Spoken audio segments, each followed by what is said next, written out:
IB Nation, welcome to the Irish Breakdown Podcast. Of course, it is a Monday, which means that we are coming at you live for a little Notre Dame recruiting hour. I'm Ryan Roberts, Director of Recruiting here at irishbreakdown.com. I'm going to be solo here for a couple minutes until my guy, Sean Davis, who is the director. He is a recruiting analyst here at irishbreakdown.com, as well as the co-host of the Lucky Lefty podcast on the CFB Nation channel. You can find it on any of your favorite podcast platforms. You can also search Lucky Lefty Podcast on YouTube and find some of his live shows, as I know they go live every single day. Of course, that is with Sean Davis and Mr. Malik Zaire, former Notre Dame quarterback. So we have a really busy day for you all. Very busy show. So let's talk before we get into kind of like what's going to happen on the show today of what is over the next couple of weeks, what we're working with. And I want to kind of really relay just how busy of a time this is here at Irish Breakdown. So for the recruiting side of things, which is obviously the topic of this show and always has been. So we're going to kind of take it from that vantage point first. So recruiting hour today is going to be focused a lot on the recent events. And the recent events include Brandyn Hillman, unfortunately, asking out of his national letter of intent and being let out of his national letter of intent for Notre Dame in the 2023 recruiting class.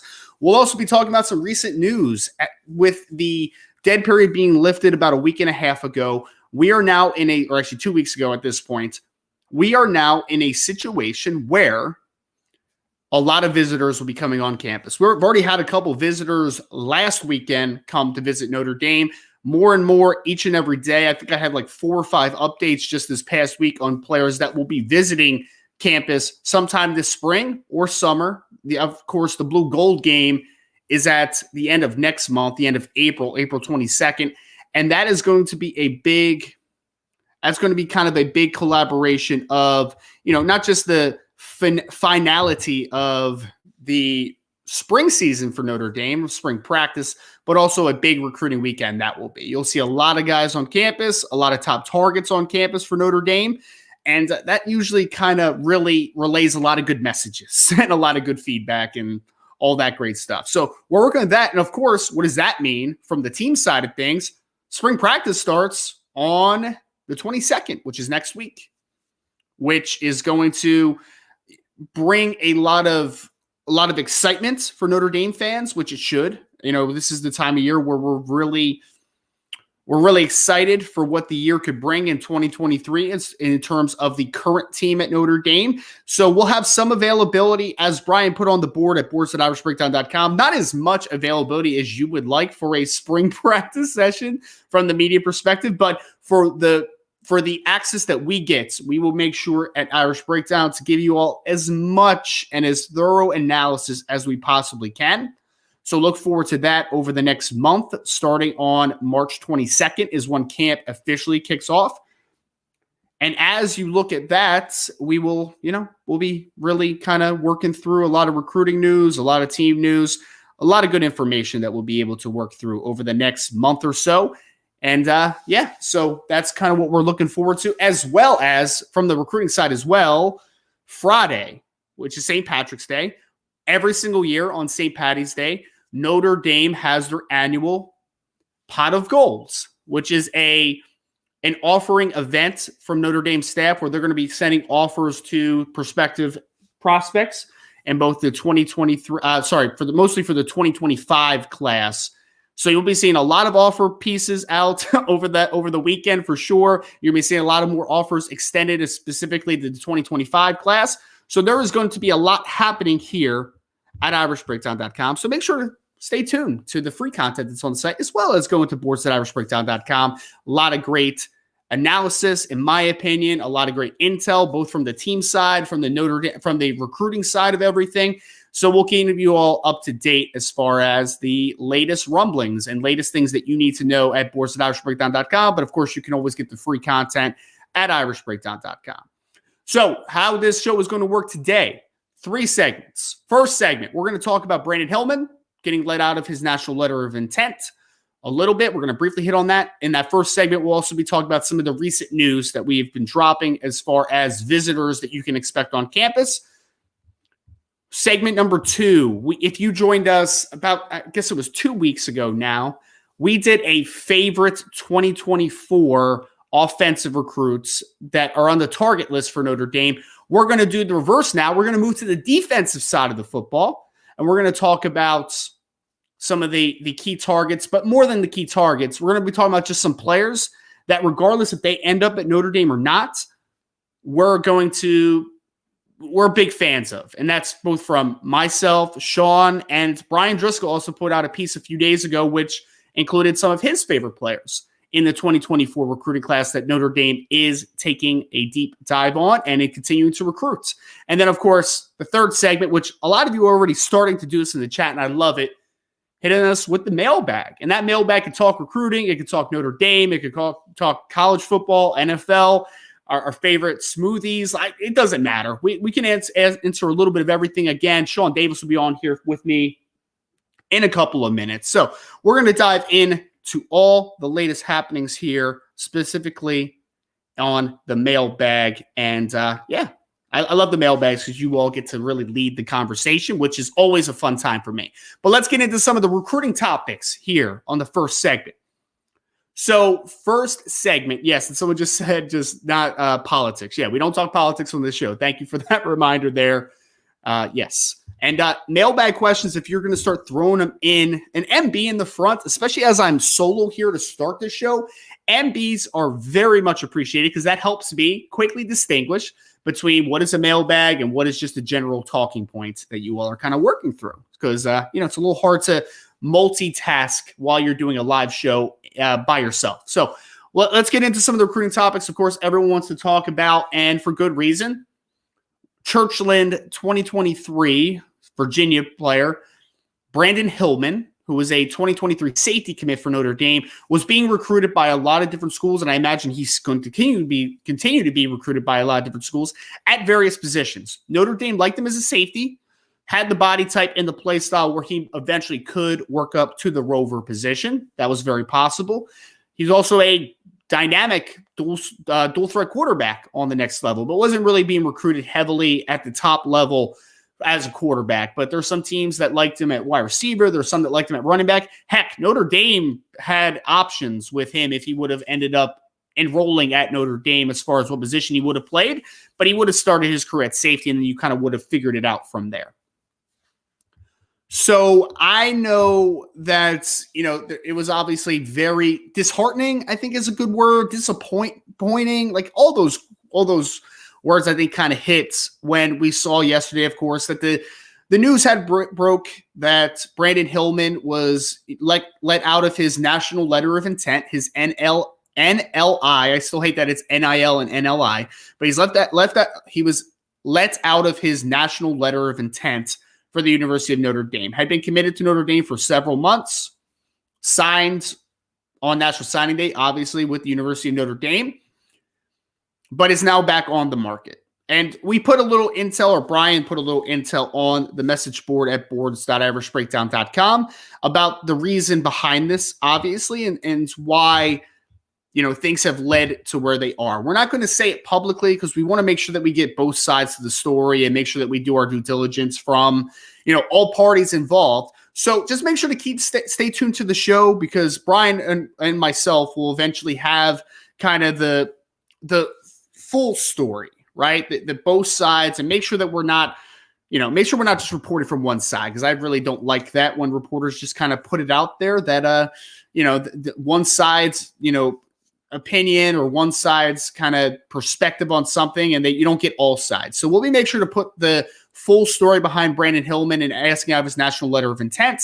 But unfortunately, it does leave a hole in the Notre Dame class for 2023. You still have two safeties committed in the class, which are both early enrollees in a Don Schuler, who is a safety out of Irvington High School in the state of New Jersey. You also have Ben Minich, who is, of course, out of the state of Ohio. Very talented football player in his own right. And they're both early enrollees. Don Schuler is he's out of the spring because of his offseason shoulder surgery that he had from, was recovering from his final season at Irvington. But Notre Dame still signed 2 safeties. It was going to be we talked about this a lot. When the Peyton Bowen fiasco happened, basically, Brandyn Hillman was a player that Notre Dame wanted. They just wanted him very much, right? They wanted him in the 2023 class. And there was some question of what position he's going to play. Is he going to be a running back? Is he going to be a wide receiver? Is he going to be a safety? He was being recruited as an athlete. And then once Peyton Bowen eventually decommitted and signed with Oklahoma, almost signed with Oregon, that whole fiasco. Brandyn Hillman, the ideology and the perspective of where he's going to start his career, it was made up for everyone. He has to start at safety because that was the position of need now.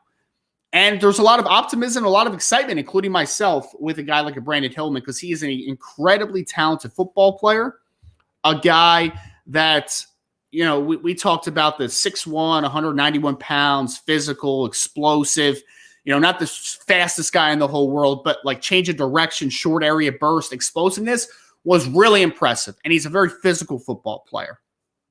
So with all that, with all that entailed is that, there's excitement about the safety position, even without Peyton Bowen in the class. But it was a great thing for Notre Dame to be able to get a guy like a Brandyn Hillman to fill that void once Bowen left. Unfortunately, now you are left with one less safety in that room for a position at safety Notre Dame where I think most people think Notre Dame's safeties in 2023 from the team perspective will at least be solid.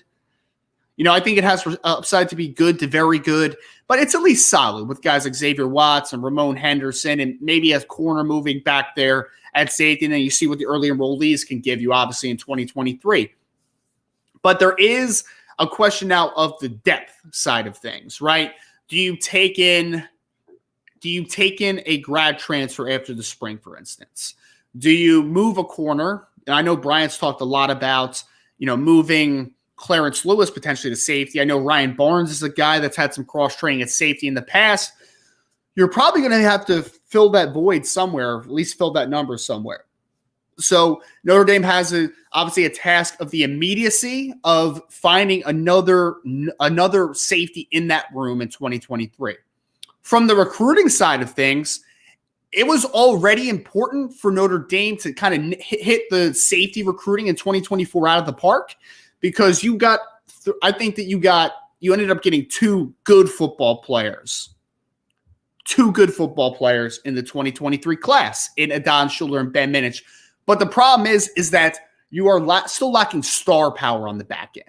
We've had Kyle Hamilton in recent years who was a star on the back end. There's no doubt about it. But who is that guy that you're going to look at and say, that's the next great safety at Notre Dame? I think there's got a lot of good players on the roster, but is there that difference maker? Is there that potential All-American? Is there that guy on this roster is the biggest question for me. So I think that when you're looking at this board for Notre Dame, 2024, becomes even more of a necessity for Notre Dame to sign. I think the number's 3 at safety right now. I think Notre Dame will take 3 safeties, and I think you need to get at least one difference maker in this group. Hopefully 2 difference makers, and continue to fill out that depth. Because if Notre Dame comes out and gets 3 really good safeties in the class, then this is kind of a moot point, right? It's sad. It's very unfortunate that this happened the way it happens, and that Brandyn Hillman will not be wearing the blue and golds. But Notre Dame does have a chance to recover. It is just putting pressure on Chris O'Leary, the defensive staff, and the staff in a whole to really knock this cycle out of the park, to get 3 good to very good football players, and hopefully mix in a difference maker on there. So safety recruiting in 2024 is going to be a hot topic over the next few weeks. I totally get it. And we'll try to make some clarity over this situation. So welcoming in Sean Davis, though, to the show as we hop in here. Sean, I was just kind of hitting on the Brandyn Hillman situation. Obviously, Sean, we're not going to put out, the exact reasoning or, all the conversation from, why it ultimately ended the way it did. But, obviously it leaves a hole in the class in 2023. And I think for me, and I would love to hear your perspective, it really does force Notre Dame to really answer some questions in 2024 at safety recruiting. Yeah. I mean, the first thing it does is the cushion or the soft blow that most people in the building and most people that cover Notre Dame recruiting felt because of the upside of Brandyn Hillman after the loss of Peyton Bowen. Now, that loss is even greater. You know, the thing that made guys like you and I say, you know what, because of the parameters or things that happened surrounding Peyton Bowen, we felt okay because of what we thought of Brandyn Hillman as a football player and what he could be at Notre Dame. So losing him is almost like a double whammy, right? And unfortunately, you sit at a spot. Honestly, I've had a conversation recently where I felt like, you know, there has to be considerable thought given to the safety position from a coaching standpoint, from a recruiting standpoint, and a development standpoint. I think Brian put it in his article. Now, maybe a conversation needs to happen between the staff and Clarence Lewis. Yeah. Right? Because at this point, you have DJ Brown coming back. You have the youngsters,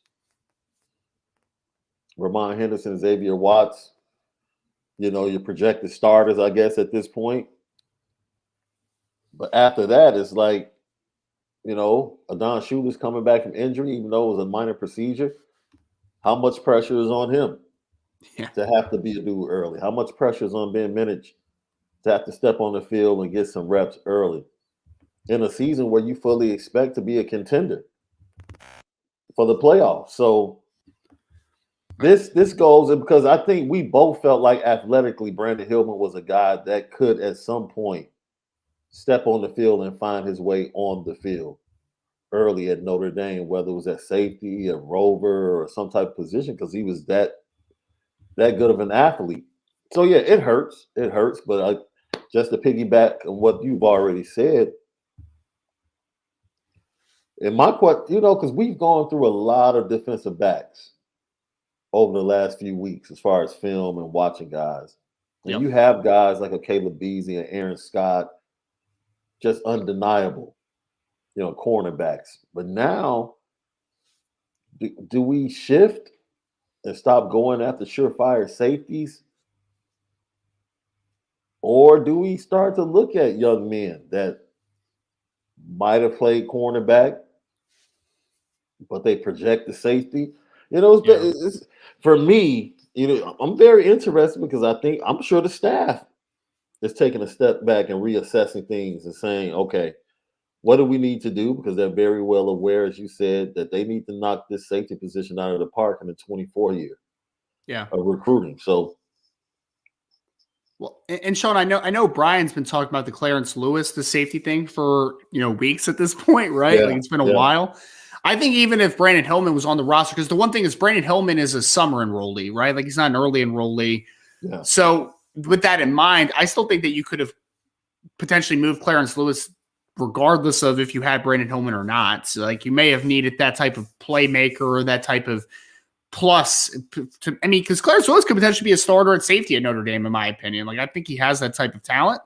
So that's kind of where we are, though. You know, it leaves a hole. It's one less body, obviously. I think that the number at safety for Notre Dame in 2024 is firmly 3. I think they need 3, but I think that more than anything, man, one of those guys needs to be not just a good to very good player on the high school. Like they need to be a potential difference maker moving forward for Notre Dame, because you have good football players in the safety room at Notre Dame. I don't think many people would dispute that, right? Like you have Xavier Watts, who showed a lot of growth throughout the season. You have a guy like Ramon Henderson, who I think Ramon Henderson could be a very successful football player in a specific role. But at the end of the day, you need guys that could be difference makers, right? You need difference makers. So finding that difference maker in 2024, I think, is paramount. And then continuing to get those numbers is obviously important, right? Like you don't want to be short numbers.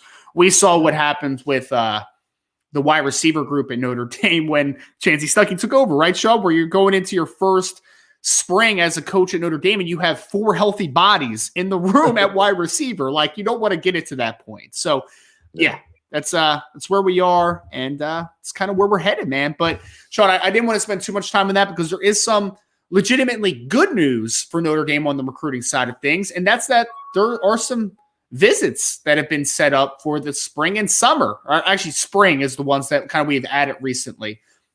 So, Sean, I think I kind of did this chronologically to when these players are going to be visiting campus, and I think that that's kind of a good way to attack it. So, Notre Dame starts their camp, the spring practice on the 22nd. Very shortly after they start, Sean, they'll be receiving a visit from, depending on who you look at, what recruiting service you look at, what platform, the number one tight end in the 2024 recruiting class by some people. And that's Jaden Riddell, who is out of the state of Missouri, 6'4", 225 pounds, plays a lot on the outside for his high school out there in Missouri. 40-something catches, over 1,000 yards as a junior. 4.41 is what he reports as his speed, as kind of a big flex tight end, wide receiver type. And Jaden Riddell verified with me last week that he will be visiting Notre Dame on the 25th. He will be out there with, I believe, his mom. I'm not sure if anybody else from his family will be making the trip, but he will be out there, Sean. And this is a big conversation piece for us because we've already talked about, I think for me, like Caleb Odom's another talented tight end from Georgia that's on the board. But Notre Dame, I think, has really kind of put their sights on Jaden Riddell and then Carter Nelson from Nebraska. Like, that's kind of their guys, in my opinion. Jaden Riddell, and it's cool because Jaden Riddell and Carter Nelson are kind of similar-ish football players, right? Like, they're both 6'4", 6'5", longer type dudes that are more like flex tight ends right now than they would be true inline tight ends. But they have a lot of growth potential, a lot of things to work with. And I think that it's a big deal to get Jaden Riddell on campus. And because I think if I remember correctly, this is going to be his first time on campus at Notre Dame. And Sean, he played 7-on-7 recently with Mr. CJ Carr, if you've heard of him, right? So I think Jaden Riddell is a big time visit that Notre Dame is going to get. Again, depending on what platform you look at, some consider him the top tight end in the 2024 class. Look, I was all on Carter Nelson, just ecstatic about him. And then, Riddell comes up. And I'm sitting there like, wait a minute, is this kid a wide receiver or is he a tight end? Because every piece of film I'm watching, he's either playing the X or the Z. And it's like, when does he actually play tight end? And then you look at the video that came out this weekend from the 7-on-7. You straight line 4.41, like you said, has been reported, but his movement, he reminds me so much of Gates. Some of the top, of course, I'm not calling him an NFL tight end right now as a high schooler, right? But when you start to think about the great tight ends, this movement is very much like a Kelsey, a Gates, where it's just flawless. I mean, fluid, wide receiver-like, but he has size. A Tony Gonzalez, like you think in that mindset when you look at him really run routes and play football.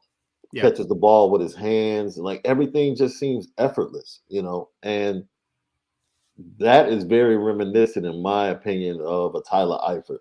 If I had to comp somebody in Notre Dame, Tyler Eifert just played the position like effortlessly, like a wide receiver. They lined him up outside a lot. So to get him on campus, to see that he has a pre-existing relationship with CJ Carr, it bodes well. And also, once again, Notre Dame continuing to mine what is a very fertile, talent-rich area, St. Louis. Like, just continuing to go to the state of Missouri and the surrounding areas of St. Louis and get the best talent out of there and get them interested in Notre Dame. That's another fantastic job.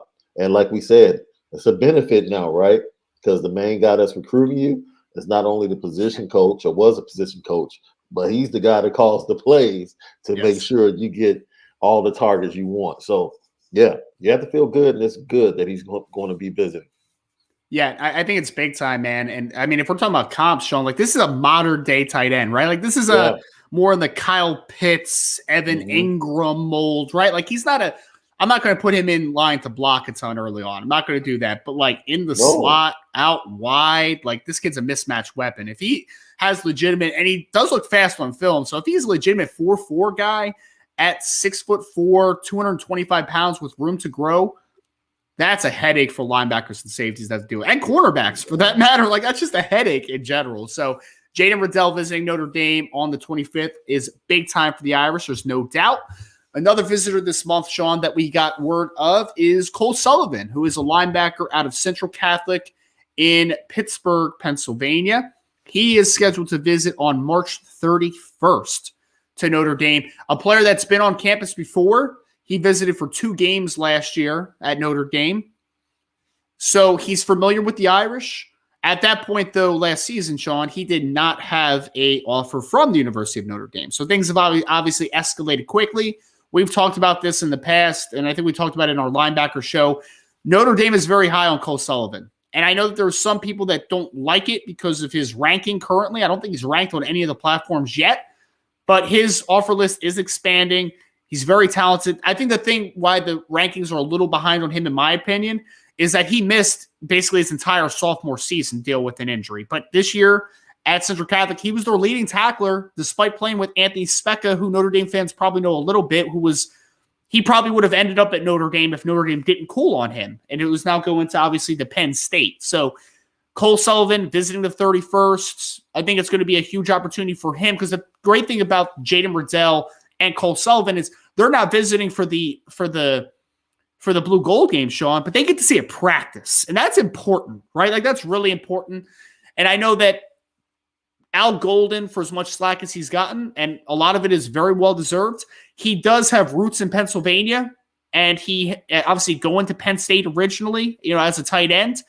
And he has, in my opinion, for the targets that they have in Pennsylvania in 2024, I think he's done a good job in Pennsylvania. It's just kind of, maybe opening that a little bit is kind of the conversation with Al Golden. But Cole Sullivan is high on Notre Dame, in my opinion. I might even call Notre Dame the leader. I think that going into the visit, they're in a very good spot. If Notre Dame knocks this one out of the park, I think that Notre Dame's in a pretty good opportunity to potentially close on Cole Sullivan in the very near future, in my opinion. Big fan of this young man. We watched this film a couple of weeks back. Love what he can do, the athleticism. And it was funny because I think when we saw the original offer go out, it was one of those things like, yeah, okay. But once again, we challenged the coaches at Notre Dame to plant flags in different regions of the country, and a familiarity that Coach Golden does have with the Pennsylvania area. And look, to be honest, if you go back to when Notre Dame was good, there has always been a Pennsylvania connect. And right? usually a Pittsburgh guy too. Usually a Pittsburgh guy, like even but McGlinchey, like shout out to McGlinchey, our guy. Mike was it like 5 years, 87 mil or something? Yeah. It's like, yo, go have nice dinner on the Denver Broncos. But no, like he was from PA, right? Yep. And you get this nice line of talent. And I think when you talk PA, you kind of include Jersey. It's like Jersey, PA, New York, in that area. You tri-state area. Yeah. Massachusetts with Gerby Lambert and those guys this year, and Preston Zinter, they got him from that area. So it's an area that has a lot of talent. It's a lot of talent that I remember early on in Nick Saban's tenure. He started to mine that area and come away with some really good talent that caused him to be able to build a program when he was just starting in Alabama. So, planting the flag in Pennsylvania, when you talk about Zinter, you talk about Cole Sullivan, you talk about a Caleb Brewer from out that way, you start talking about all the talent that you can pull out of there that schools like Penn State probably felt like they had a monopoly on for a long time. You start getting some of that talent and pulling it away from schools like Penn State. You're doing yourself some justice in your recruiting. And I'm telling you, man, the more I watch this young man's film, he can play the position really well.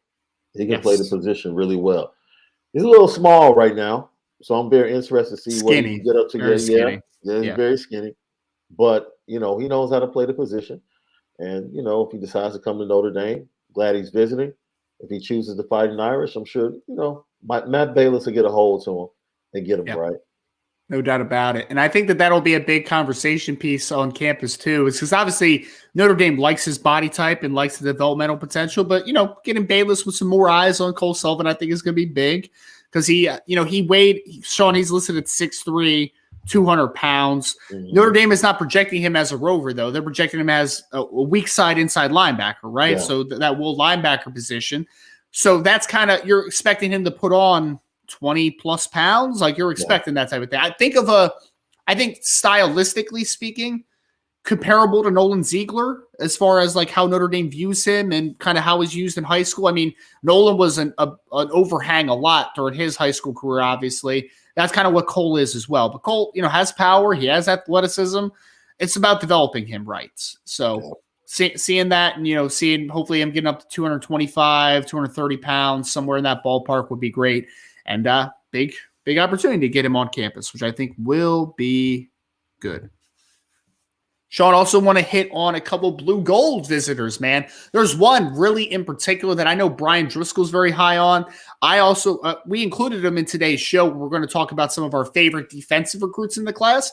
So I want to talk about Drexel Hill, Monsignor Bonner, defensive end, Malachi Williams, listed at 6'5", 210 pounds. He made me aware 2 days ago when I first reported that he will be on campus for the Blue Gold game. Sean, since Notre Dame offered Williams, he has really taken a big step on the recruiting side of things, man. He's considered a top 250 guy by two different platforms. He's a top 200 player by one platform. And I think he's obviously a guy that needs to gain a decent amount of weight, right? Like he's only 210 pounds right now. But I like this kid, man. He's long, he's explosive, he's twitchy. Big deal for Notre Dame, in my opinion, to get Malachi Williams on campus. Another guy, like you just said, Pennsylvania guy. Drexel Hill, for people that don't know, that's Philadelphia. It's an outskirt of Philadelphia. But he's also a nice addition to the visitor list for this spring, getting him on campus. Super long, athletic kid, quick first step off the edge. I know why Brian Driscoll loves him, because the upside is absolutely tremendous for this young man. I remember watching this film and saying if he's doing it on these type of football fields, which are not the best in the Philadelphia area, then he can really put forth a great effort. And you talked about it. It is a different vibe when you come in for a practice in comparison to the blue and gold game. But that blue and gold game can do something to you. Like when you come in for that weekend and you start to go into the tent and you look to your left and there's Jerome Bettis. You look to your right and there's Rocket Ismail. It's like these young men. It's so amazing that somehow, some way, the young men that end up coming to Notre Dame know players from 30 years ago. Like they meet, like, oh man, that's Jerome Bettis. And you go to some other players and you ask them about a player that played 20 years ago at another school, and they're like, who? Like, oh man, I don't know him. It's something about Notre Dame. It's something about that weekend that could lead to guys saying, you know what, this is the place I want to be. So is that a possibility? I don't know.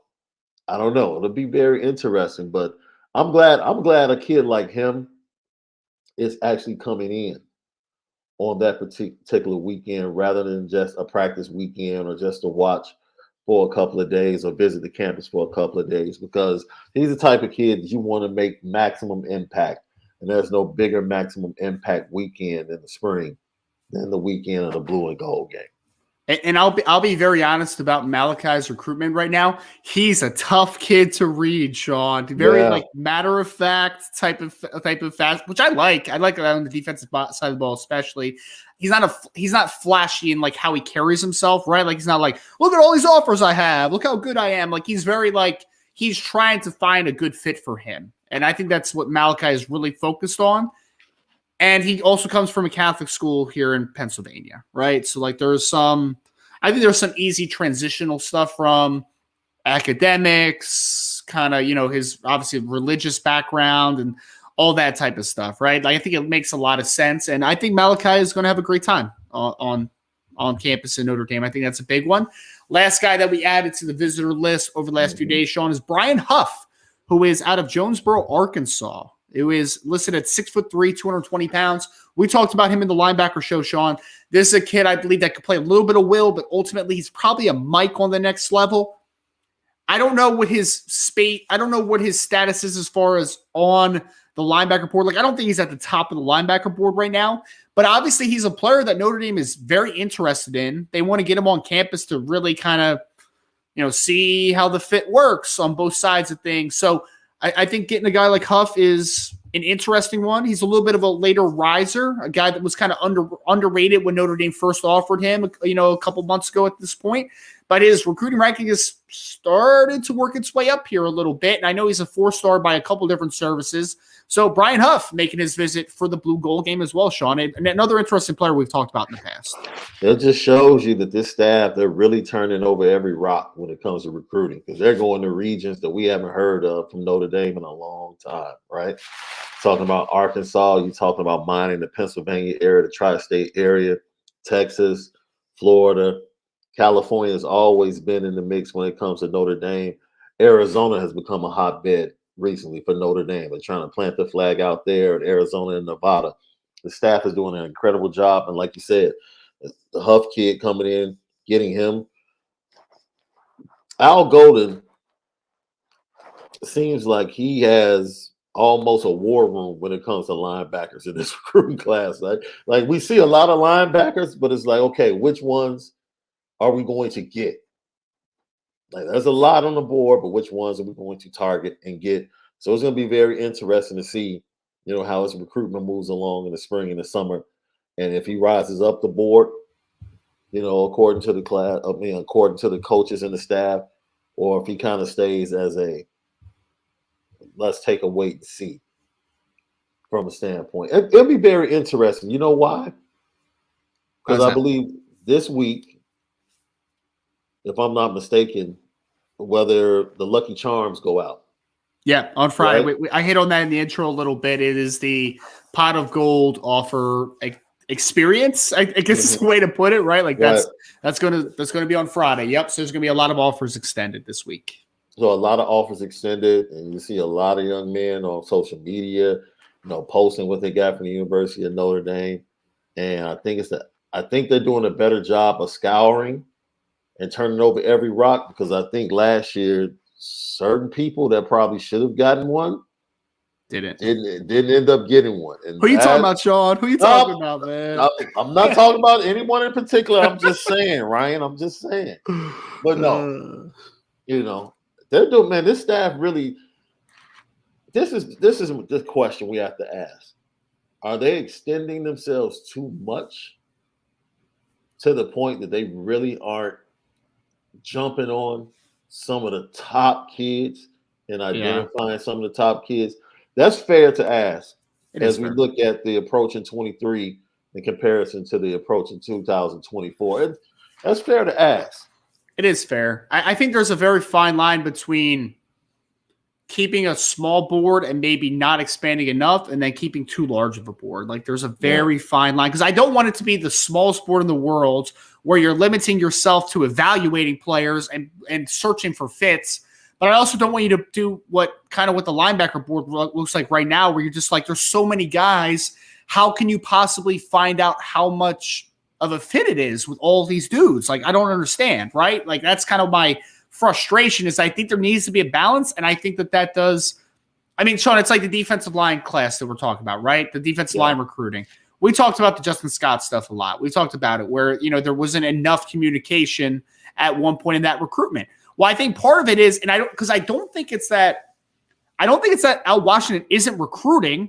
I think that Al Washington's recruiting too many kids. Like, that's kind of where I am at, Like, I don't think that he's just sitting and not doing anything and not calling kids and all that type of stuff. I think Al's doing that. It's just that Al Washington, in my opinion, wasn't focusing enough on who the board really needs, like who needs the most attention out of that board. Like, that's kind of where I am. So I think you hit it perfectly, though, man. There needs to be a balance. I don't think there was enough of a balance early on. Yeah, and I think maybe that was a shift from the linebacker standpoint, because I think we felt like there were at least two linebackers before the departure of James Laurinaitis that we felt like, okay, we know these guys are at the top of their list at this position, and they sit in a really good position with these young men, right? After the departure, it seems like the board started to open up a little bit more,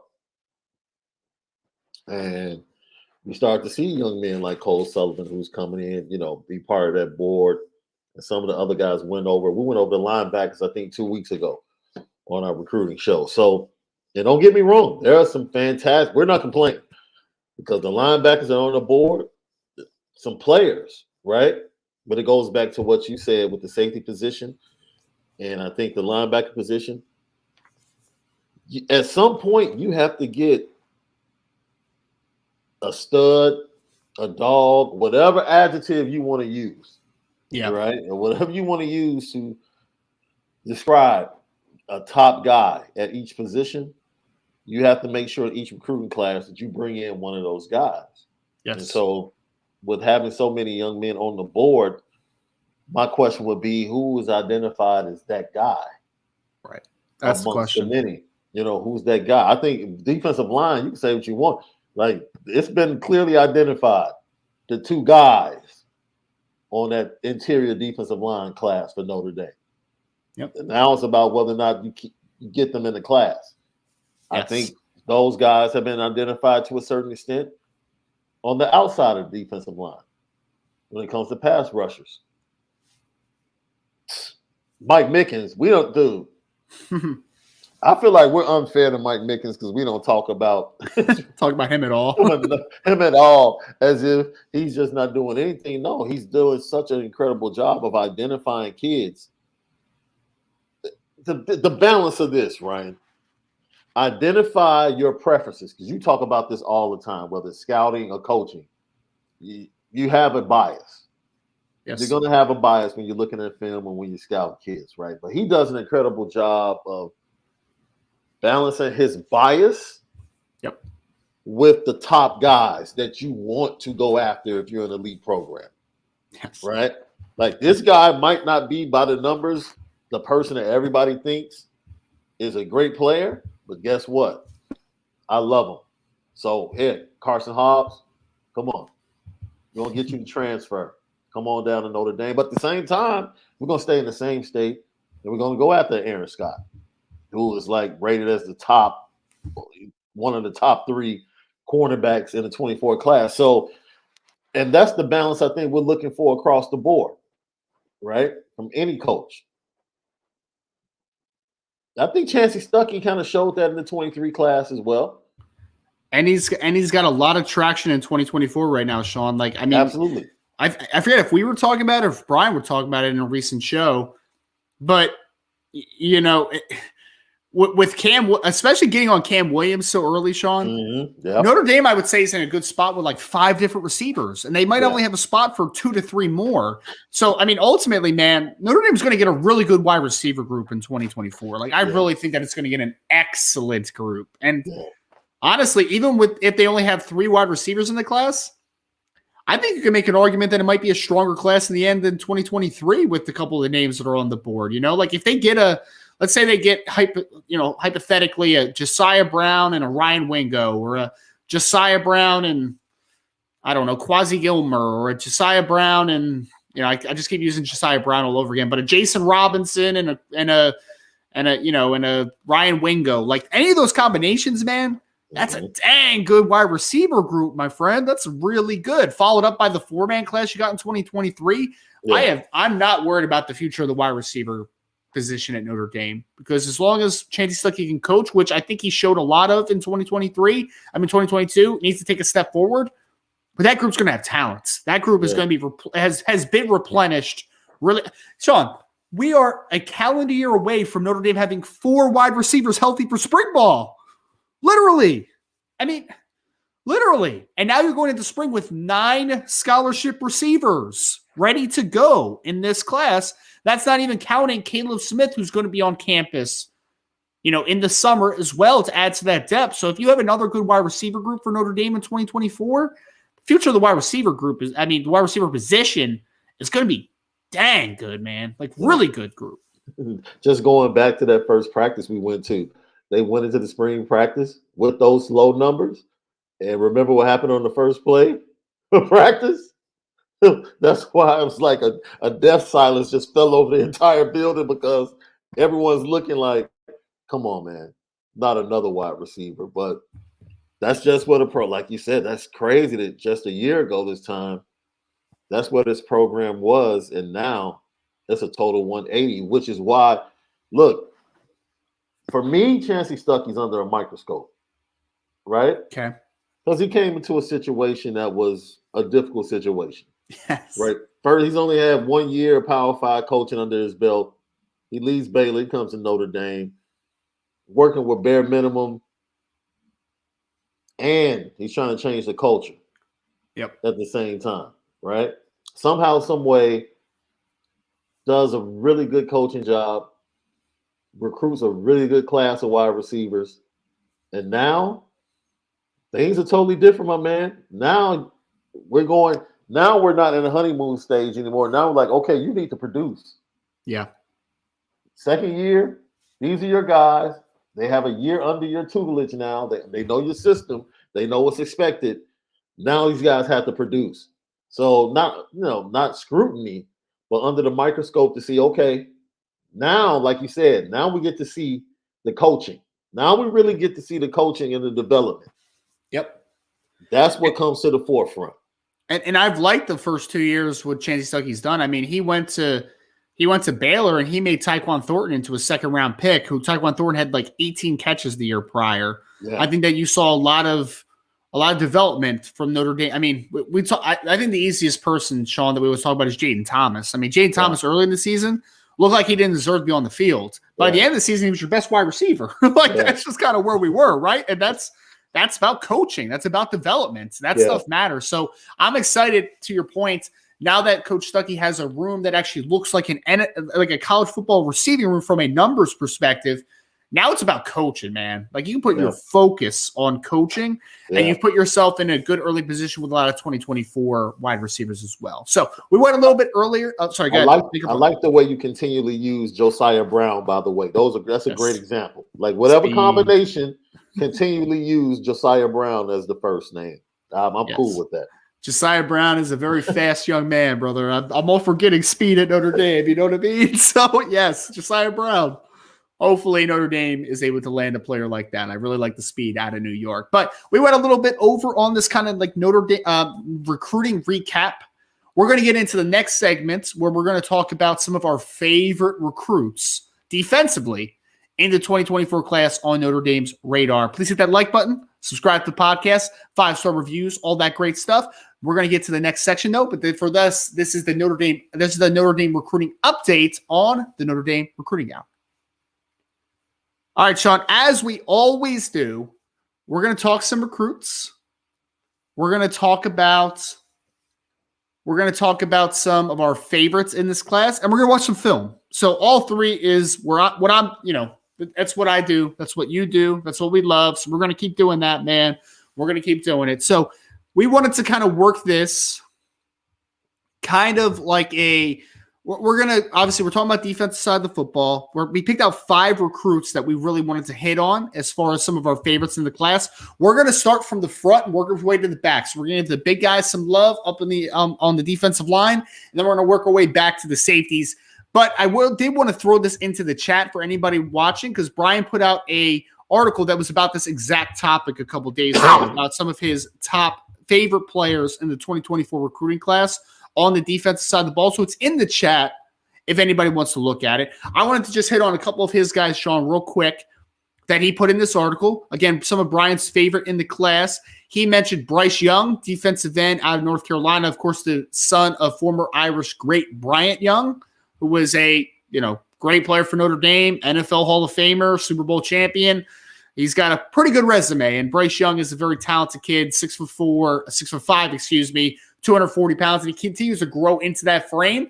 Very projectable, a little bit raw, but developmental potential there for sure. We talked a little bit about Malachi Williams, the defensive end out of Pennsylvania, out of Monsignor Bonner. They're in Drexel Hill. It's technically Philadelphia. It's an outskirt of Philadelphia.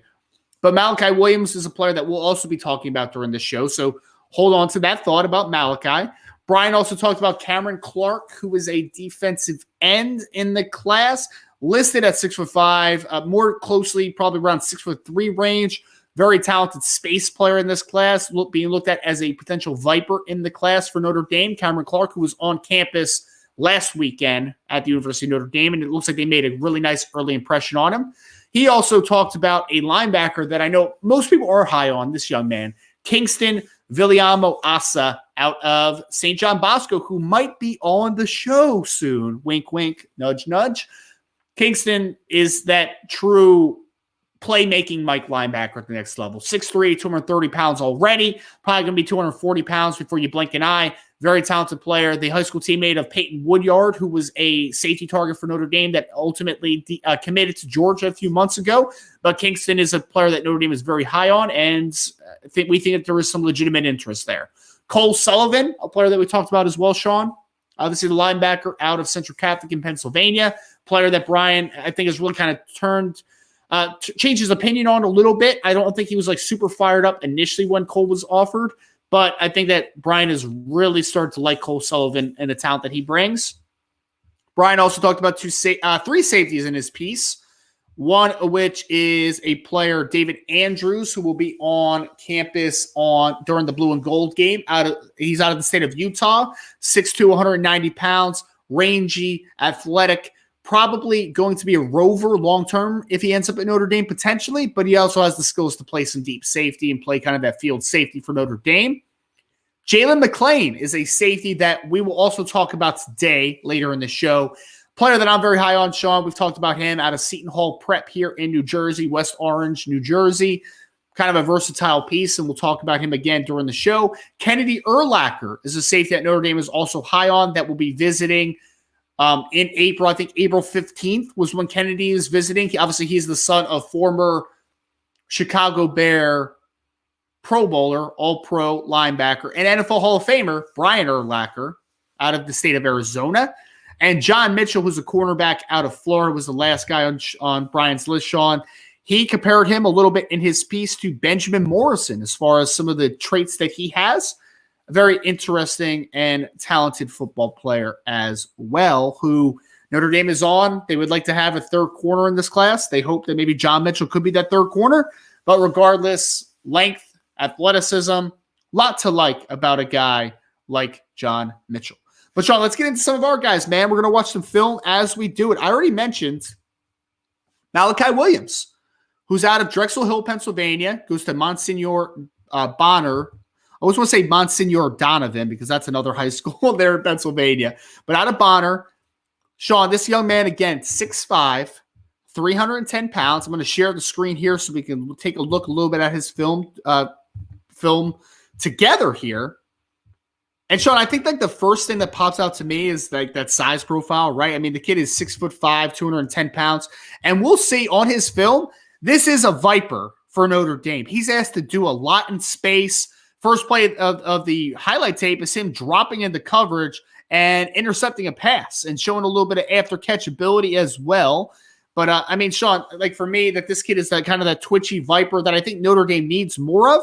And I think that he brings a lot of tools to the table, which are very interesting. Gives you defensive versatility, right? Yes. And I think Marcus Freeman has talked about that since the time he's been a defensive coordinator. Getting talent at the linebacker position, at the rover position, and on the defensive front to give you different fronts and different looks. And Notre Dame is just one of those schools because of their schedule, their national schedule, where they have to have that defensive versatility, right? Because one week you go from facing a team like USC, and then you come back the very next week and in comes Navy to South Bend. And now the look you're playing nickel most of the game against USC. And then you come back and you might have three linebackers on the field the entire game against Navy. So you have to have versatility. You have to have that 1A, 1B mentality on the depth chart that Marcus Freeman has talked about as well, to whereas you have that trust. When you have a kid like this, in my opinion, he gives you the versatility. No matter who you play, he can find a way to be on the field. And those are the type of guys you want. Yeah, he can play rover, against USC. But then you know what? We might need you to play some weak side. We might play some linebacker a little bit against Navy because we need you on the field. We need your speed. We need your athleticism to get to the outside and stop that pitch play. So there's a lot of different things when you get athletes like this that you can do defensively. And it helps with the schematics. Of course, we know Al Golden loves to be multiple. Yeah. Instead of simplifying things. He likes everything to be complicated and complex. But a talent like this, he immediately jumped off the screen to me. The first, like you said, that first play, I'm like, okay. Yeah. Sean, he's long, man. He's super long. He's all arms and legs right now. Yeah. But man, if this kid fills out right and they get like good weight on him, he reminds me of a little bit because I remember watching him a little bit when he came out of high school. I get some Julian Aquara vibes here, Sean. Like that's what, because you remember Julian was like 6'4", 210 coming out. Like he was very skinny, skinny. And I think that they have similar body types, man. Julian was long. He was athletic. Didn't have a great power profile, obviously, during most of his Notre Dame career, but that was, again, because he was putting so much weight on. Like he was, he gained like 40 pounds plus pounds while he was at Notre Dame. That's what I kind of see with Malachi Williams. I think, I will say this, though. Julian was long. Malachi Williams is probably longer just watching him on film, man. That kid has some vines for arms. I know people make fun of me when I say vines for arms. I don't care. Go ahead in the chat and make fun of me, Salty. But, man, he's a long kid, man. The range that he has, the tackle radius he has, it's pretty rare stuff, man. It's pretty rare stuff. And again, he's not a finished product. I don't expect him, if he goes to Notre Dame, to be a starter year one type of thing. But like year 2, year 3, if he puts on a good amount of weight at Notre Dame, this could be a stud. Transition, right? A lot of schools and programs will use that rover position to get young talent on the field and then allow them to transition to something else. Yes. So it's going to be, recruiting standpoint, it's going to be very interesting to see how Notre Dame uses the rover position moving forward, right? Because a guy like Malachi Williams can get on the field early playing the rover, but will he stay there? Will he transition to inside at the linebacker position? Could he transition to the exterior of the defensive line as a pass rusher? It's going to be very interesting because you get a guy like that with pass rusher skills and long arms, and he starts to add weight and gets up to about 250, 260 at Notre Dame. Yeah, I only need him to get up to like 240, man. Like I don't need him to get too big. Like, I think the big sell about him is that he is a gifted athlete. Like he moves incredibly well. He's twitchy. He's flexible. I don't want to put too much weight on him and take that flexibility away. I think that he's a kid that's, as a Viper, for me, like you put him at Viper, you get him up to 240, 245, and you let him wreak havoc. Like that's me. Because I think that he has a frame. I don't know if you agree with this, but I think he has a frame where if he holds 245, he's not going to lose any athleticism, in my opinion. Like, I think that he's got that type of frame. Right. 245 would be that breaking point, right? Like you said, 240, 245. I agree with that. He doesn't if his Foskey size. Right. If his frame can hold more, then sure, put it on if he can hold it. But, for me, like I think he's more Julian Aquara than he is Isaiah Foskey as a Viper type. I think he's a little bit more of a stand-up, sleek rusher than like Isaiah Foskey at 264, power plug type of thing. Like that's just kind of where I am on it. So next guy I want to talk about, Sean. So he's a Viper. Again, he's visiting for the Blue Gold game. Malachi Williams out of Pennsylvania. Sean, I wanted to talk about a kid that we haven't talked about at all on this podcast, I don't believe. That's Kellen Lindstrom, who's out of the state of Missouri. This is an interesting catch, Sean, because as you can see, he is 6'6", 235 pounds. Yeah, man. You know the name that I initially thought of when I saw Kellen Lindstrom and like how he moves?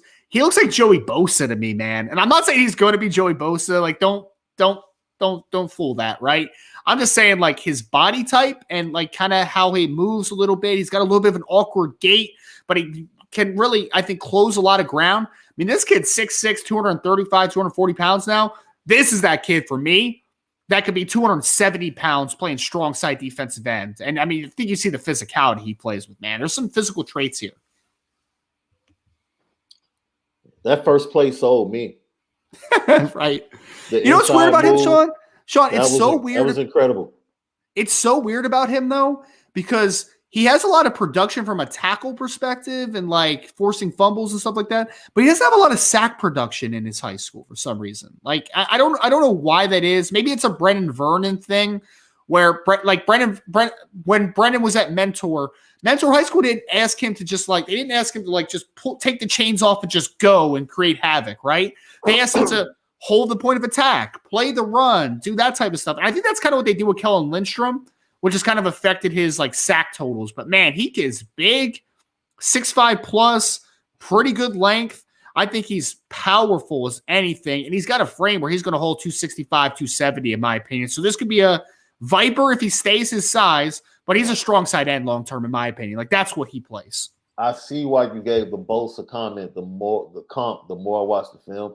Because Bosa, they have the speed to get to the outside, but there's a skill to be a big guy and have the wherewithal to make yourself small, right? Because you're trying to get through cracks along the offensive line, and somehow, some way, both Bosas have a way of making themselves small and having enough strength just to break through and be disruptive, whether it's a run play or a pass play. And I see exactly what you were seeing from watching this young man's film. The fact that he has a two-way mind as far as pass rushing, like it's almost like he's a thinking man on the defensive line pre-snap, and then he just uses athleticism to see or to go attack what he's diagnosed. Because his inside moves, I've seen him make several inside moves, and it's like, whoa. Most high school kids, they get to play, and this is the gap I'm supposed to go to. And it seems like he's a very cerebral player along with a heck of an athlete. Yes. I like the note you made about, like, I call it slippery. The guys can kind of get skinny and take gaps, like, and kind of be that one gap penetrator style. That's a great way to put it. And Sean, like, he's not the bendiest dude of all time, but you know what? The Bosas both do. Because the one misconception about Nick Bosa especially, Nick Bosa is not bendy.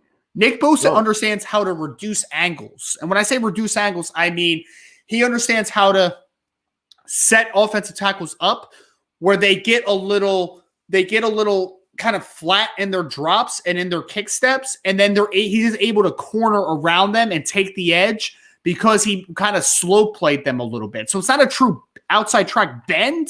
It's more about setting a guy up and then taking a shorter angle to the quarterback. So that's both outside and inside. He's got that ability to kind of take shorter angles, which I think is really impressive, man. And you see this kid's offer list, he is blowing up. He's got offers from like everywhere now, man. So, I think that there's a lot of tools to work with here. Not a finished product, a little bit raw, just a little bit. But I think that when you look at this length, power profile, this is a strong side defensive end. And if I was Notre Dame, I would have serious interest in him. I think they do have interest in him. It's just about, getting him to campus is going to be a big thing for me. Hey, let us know what we need to do. We need to take up a collection, a contribution for the trip in the South Bend. I think everybody in the chat and everybody part of the fan base would agree. They would love to see this young man come in for a visit because he's definitely. See, this is the type of kid, the type of attitude kid you need on your team. He just comes across as a nasty kid to me. Yeah. I think he's slightly twitchier, maybe not quite as powerful, but he reminds me of Brandon Vernon as a player. Like, doesn't he a little bit? Like, he's that strong side end that can maybe move inside and pass rush downs and do some of the dirty work. I think he's a little twitchier than Brendan, though, but I do think Brendan is also stronger than he was at the similar age. You spent time with Brendan down in San Antonio. Yeah. Brendan's a nice kid. Very nice. Yeah. Comes from, man, very nice kid. Now, you wouldn't want to be across from him on a 3rd and 1. Yes. Because he has a switch. It's almost like he becomes a different person. So he's that type of kid when I watch him play. It's like, man, he looks like a nice kid, but he's probably, man, just has this mean streak in him. And did we have anybody on the defensive line last year that you felt like had a mean streak? I think Jordan Botelho has a mean streak. I think he has a little bit of a mean streak. Yeah. That I can rock with, but I think you need at least two mean streaks. Yes. On your defensive line. At least 2. Especially a guy like him that's going to play interior a little bit as well, like strong side end and interior. Yeah. Like I think that's the biggest thing that people don't talk about enough. And I think it's a great point, Sean, about Brendan Vernon. Is Brennan, even if he's never like a playmaker on the defense, or like from a sack perspective and such, he is going to give you an attitude up front, man, which you need. You need that type of attitude. Which, now this is funny because you don't think this. I remember we were at the pro day a year ago. And I remember at the end of the day, you looked at me and you were like, yo, this guy, like he had a pretty darn good day. I was like, really? You're like, yeah. Lo and behold, he gets drafted. And all of a sudden, everybody's talking about this guy in the NFL. Why? Because he was that guy. He was an attitude guy along that defensive front for Notre Dame. And you take that out of the equation, you don't understand how important that is. Yes, he's undersized. Yes, he might not be your prototypical. Are we talking about Heinisch?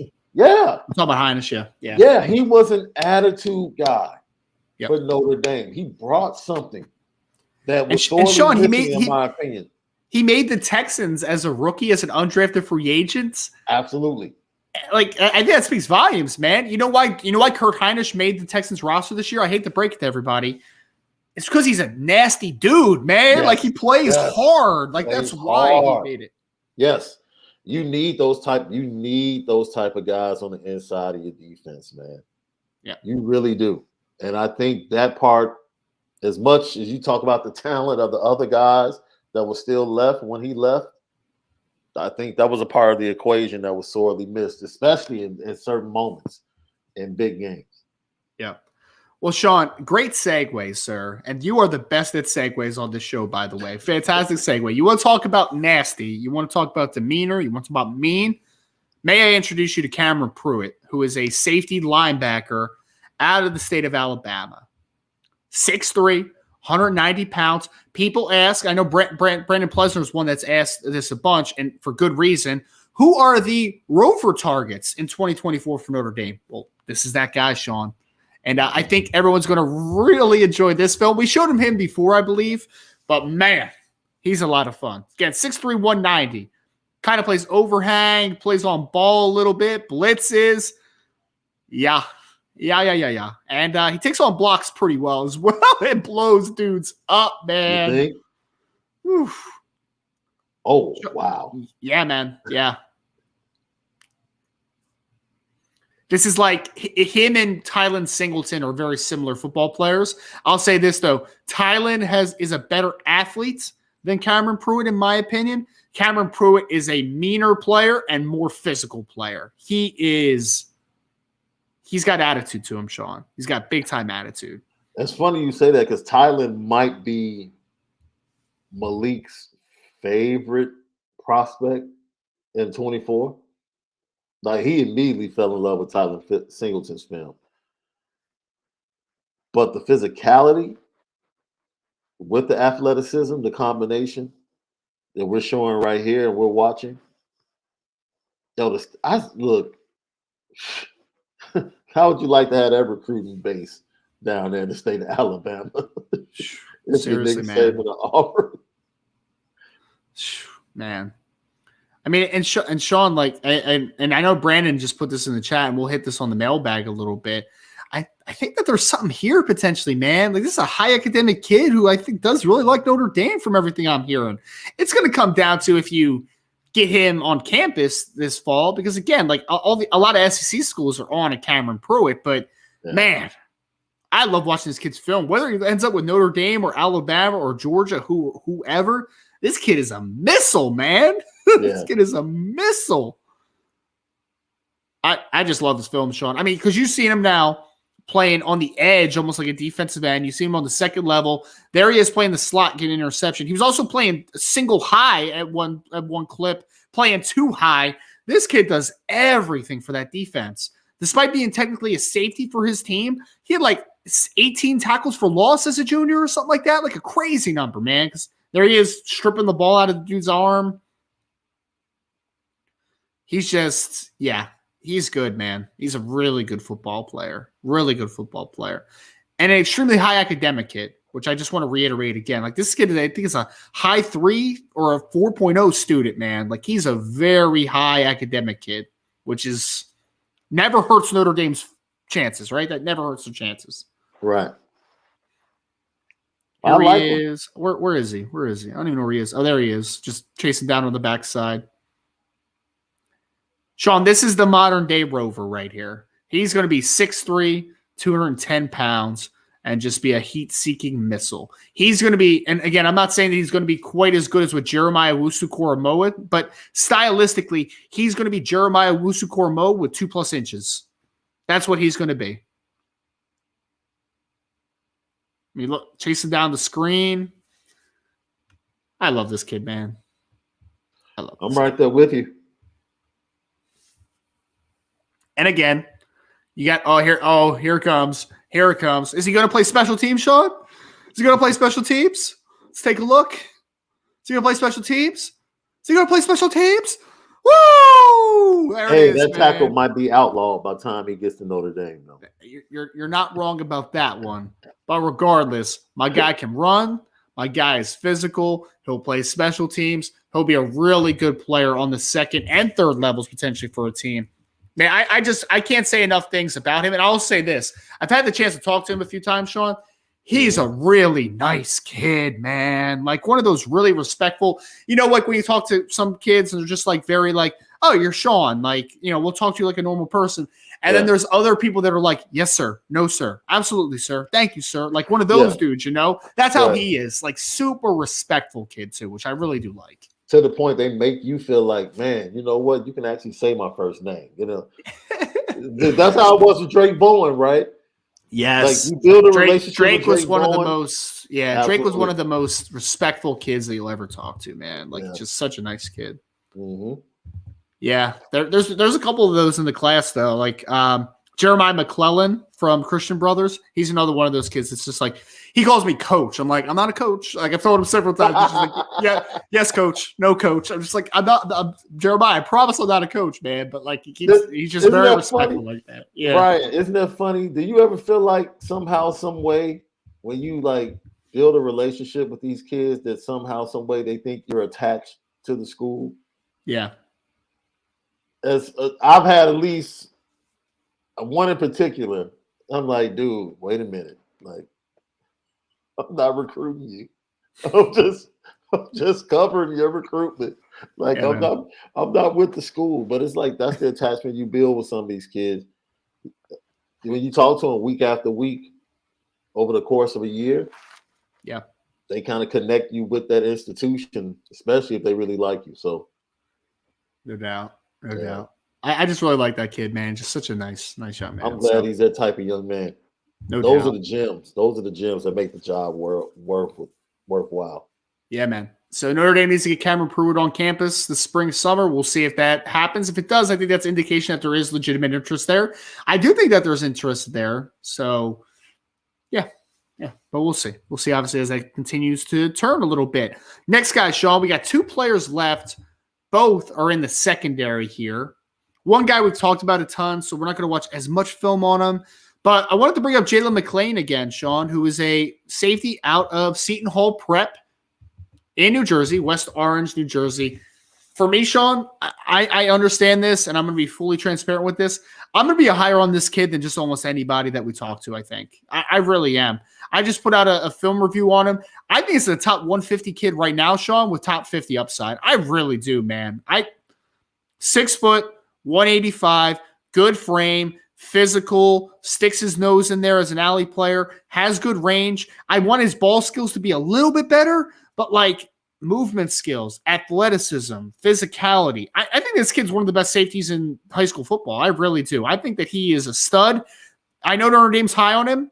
I think this is a priority for me, Sean. Like this is a must-get type of football player in this class for me.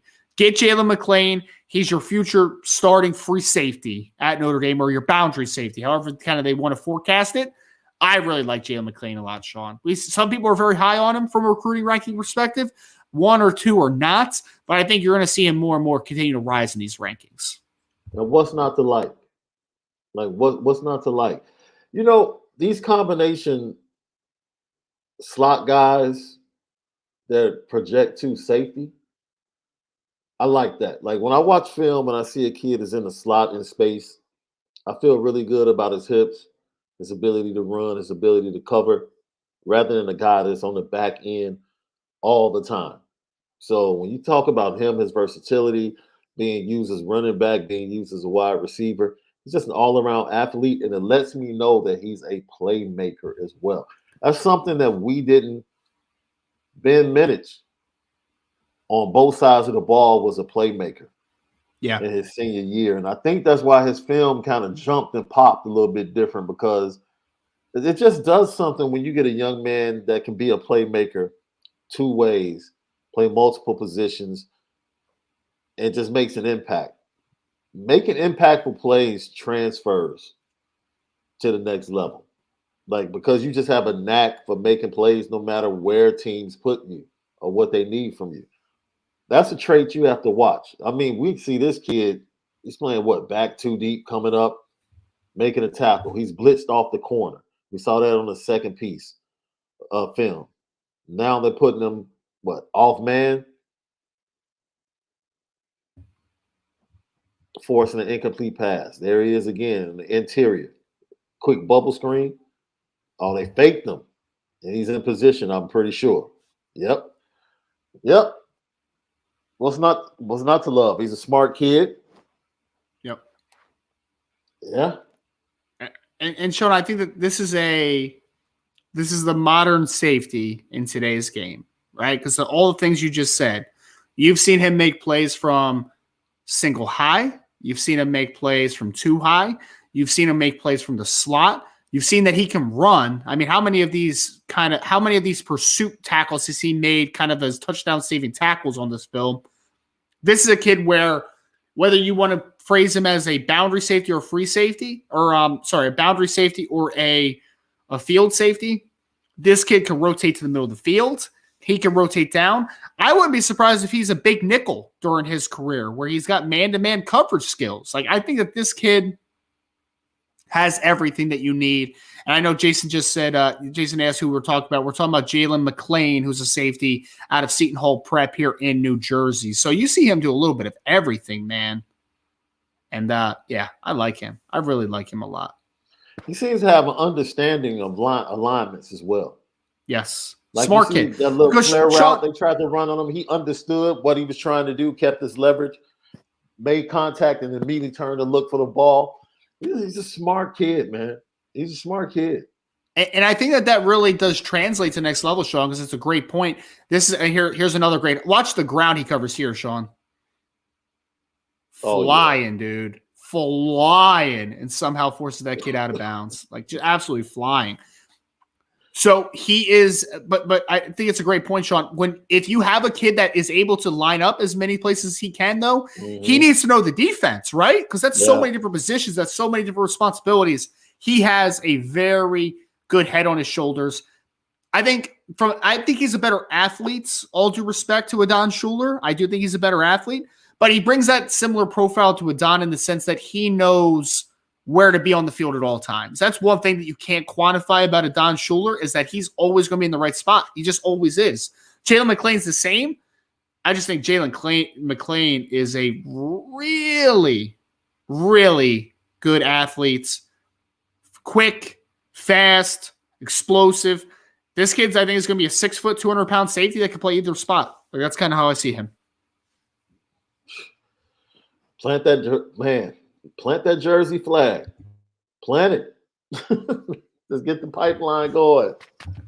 Hey, man, Notre Dame's done pretty well in Jersey for the most part, man. Like, they've had some guys in Jersey. I mean, you think about Quentin Nelson, obviously, the Adamalola twins. Like, they've done some good stuff in Jersey, man. Elijah Shoemate back in the day was a good football player. Like, they've had some success there. They've had some success there. Yeah. So, yeah, man. If it's not broke, don't fix it. I'm not asking them to take 4 to 5 guys from Jersey every year. But, like, if there's a guy you really like from Jersey, go get him. Go get him. So that is Mr. Jalen McLean, Sean. Last guy I want to talk about, and we've shown him before. We've talked about him in kind of a favorite show before. We talked about him in the safety recruiting segment of the podcast before. We've talked about him extensively, but wanted to bring up DeMello Jones, who is a safety out of Swainsboro, Georgia, Swainsboro High School in the state of Georgia. The nephew of D. Cooper, who played safety for Notre Dame in the late 90s and went on to play in the NFL for a couple of years. So, interesting player, Sean. And I'm going to kind of roll the film as we're talking. We're not going to break down the film as much because we've talked about him plenty. Go back to one of our previous breakdowns of DeMello Jones. You'll be able to kind of hear what we're seeing here. But so, Sean, like, this is a kid that I think had high interest in Notre Dame when he was offered. We had him on the podcast before. He spoke highly of Notre Dame. He has a very good relationship with D. Cooper, who was, of course, his uncle that played at Notre Dame. I think there's a lot of insight here for Notre Dame to be in this one. He's been blown up on the recruiting side of things. He's been offered at wide receiver, at safety, at corner, as an athlete by schools like Alabama, Georgia, Ohio State. Notre Dame was pretty early on him, though, and now he's a top 150 caliber recruit by multiple platforms. Sean, you remember when we first talked about him and he didn't have a single star to his name? Now he's a consensus 4-star. He's a guy that's a 150 plus in every single platform. Kid is special, man. Kid is just special athlete, in my opinion. Would so Notre Dame likes him at safety. List? What's that? Would you put him on your must-get list in the 24 class? I mean, he would be an absolute priority for me, for sure. I mean, the relationship with his uncle, with how he speaks of him, I think that you have to be able to kind of have some traction with him. The thing that I'm looking forward to, Sean, before I call him a must-get, though, is I think that DeMello has interest in Notre Dame, but at the end of the day, we need to get him to campus if you're Notre Dame. You need to get him to campus. Yeah. And I talked to him 2 days ago, yesterday. They all kind of blur together. He hasn't set any visits at all yet. I mean, he was playing basketball, and I know he just finished. But he's a player that, I think there's interest in Notre Dame. But until he gets on campus, I have no idea what that actual, overlying interest is. I know he's interested in Notre Dame, but is it enough to pull him out of the Southeast? I don't know. Mm-hmm. We'll see. If he does set a visit to Notre Dame, which I know he was interested in last time I did talk to him, then I think that Notre Dame has a chance to get into this conversation very heavily. But at the end of the day, man, pulling this type of athlete out of Georgia is going to be tough, but I think Notre Dame has a chance. This is the type of kid you want to get in for the blue and gold game. Yes. Have him come in with the family so he can get the full range of what it's like, be around some of the former great players. Make sure Deke takes him there. Make sure Deke Cooper takes him there. Yep. Absolutely. Yep. And someone just asked he hasn't visited anywhere. Yeah, Nathan. So he was waiting until after basketball season. He hasn't set any visits yet. Literally just talked to him yesterday, the day before. Didn't have anything finalized yet. So he doesn't have any visits scheduled for the spring or summer. There's been a lot of teams coming after him. So I think he's kind of trying to prioritize places right now is kind of what the holdup is. But every time I've talked to him, very interested to set up a visit at Notre Dame. It's been a place that he's known for a long time, but hasn't been to. So we'll see. Again, if he gets on campus, I think that's a big sign for Notre Dame, but we shall see. Absolutely. So that is Mr. DeMello Jones. I think for people that are watching with us live on YouTube, you can see that he is incredibly talented. Goes by Mello. Just quietly like an 18-point per game guy in basketball. He's a track and field guy as well. This kid's a freak athlete, man. Freak athlete. 6'1", 175 pounds, 4.4 speed. Athletic. That's DeMello Jones. So, Sean, that's going to kind of do it for our list of some of Notre Dame, some of our favorite recruits in the 2024 class on the defensive side of the football. We're going to get into the mailbag next. We already have a bunch of mailbag questions that we have starred and highlighted, and we're going to be ready to talk about. And I want you all to just kind of continue to put some mailbag questions in there. So hit that MB in the chat. Put some more questions out there. We're going to hit that in a second here. But before we do, if you can just hit that like button, subscribe to the podcast, 5-star reviews, all that great stuff. We really appreciate it. Make sure to go to boards.irishbreakdown.com. We'll be having a lot more intel, not only on the recruiting side, but on the team side as we get into spring practice. But that's going to do it for this portion of the Notre Dame Recruiting Hour on Irish Breakdown Podcast. All right, and we are going to get into some questions here today. We've got a ton of mailbag questions to work through. So we're going to start with Tommy Guns, who has a question. And this is a off the grid type of question from Tommy. What should I expect else from Tommy other than giving us a question that has nothing to do with football? But I love it, Tommy, and you guys are all welcome to do that, right? So, question from Tommy, who I know Tommy was in my neck of the woods over the last couple of days. He said, Ryan, have you ever stopped at a Royal Farms, and what's your thoughts on the food? If so, it's one of my faves on the road in the Northeast. So, Tommy, Royal Farms, so where I am located, it's more of a Wawa kind of centric place, right? Like we go to Wawa. That's where we go. There is some more Royal Farms in New Jersey that keep sprouting up. Years ago, I lived with my wife. We lived in an apartment, Sean, and there was actually a Royal Farms that was. So it was actually very counterproductive for me as a renter of a house, though, or a apartment, or condo, whatever. So Sean, they were putting up this Royal Farms, and to put it up, they had to clear all these woods, like this wooded area. And we got so many mice in my house, man, because where are they going to go? You're getting rid of their habitat, right? So like they're going to go someplace that's warm. So we had multiple mice like just come into our apartment, which was just awful. But Tommy, this is going to surprise you a little bit, man. I've never eaten at Royal Farms before. Never eaten at it. That was like the first one in my general area in South Jersey. And I'd never, because they hadn't finished it when we moved out into our first house. And, we don't get like fast food takeout too much anyway. Like we try to cook as often as possible. We go to like more like restaurant style than like fast food-ish type of places. So I've actually never been to a Royal Farms. Sean, I don't know. Have you been to a Royal Farms before? Never heard of it until today. I'm a Midwest guy, so yeah, I've never heard of Royal Farms. If I'm traveling up and down 75 or 95, shall I say, every now and then we'll take the trip. Me and my friend, we'll go from DC up to New York. And so I might. We usually stop in Philly for lunch at the market anyway. Yeah. But no, I've never heard of Royal Farms. So what's the convenience store that has food near you, Sean? So like the places I know about, Wawa here, Royal Farms, Sheetz is a thing in the Northeast that a lot, like Pennsylvania especially, is big with Sheetz. What's the place near you that's like a convenience store but also has like food and like a deli counter and stuff like that? Do you have anything like that? I don't know if Chicago has anything. I think all of those places are now defunct, man. I don't think Chicago has places like that unless you go to the north side, which is still holds on to some of those old school, deli / convenience store types, like you say.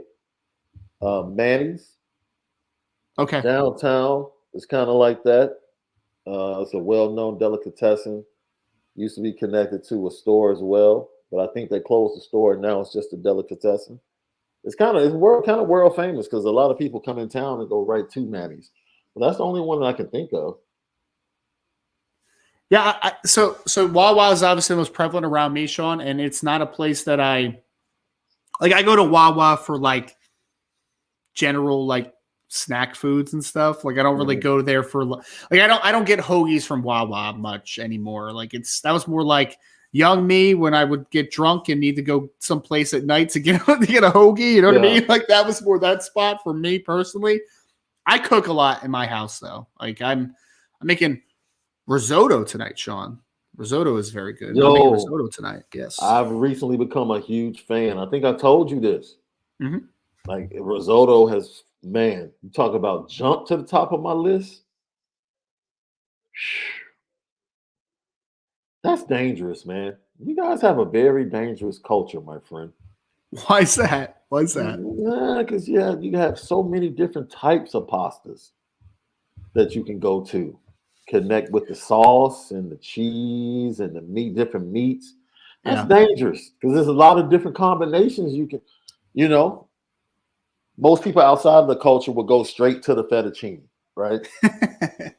Or just the normal spaghetti. Like for us in our culture, spaghetti is not a meal. It's a side. Yeah. Which is crazy, right?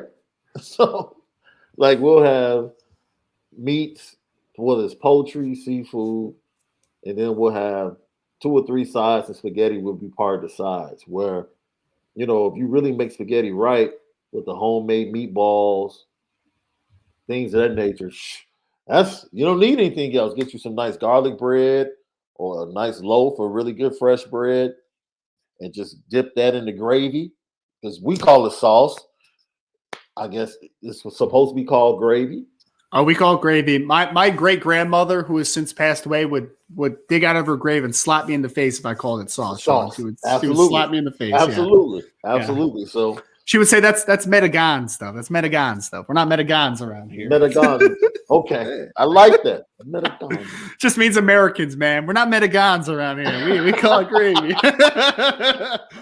Meanwhile, while my leg keeps flickering, I hope I'm not losing power here, man. My light keeps flickering on and off. I don't know what's happening right now. So I thought we were in the middle of a weird feature film scene.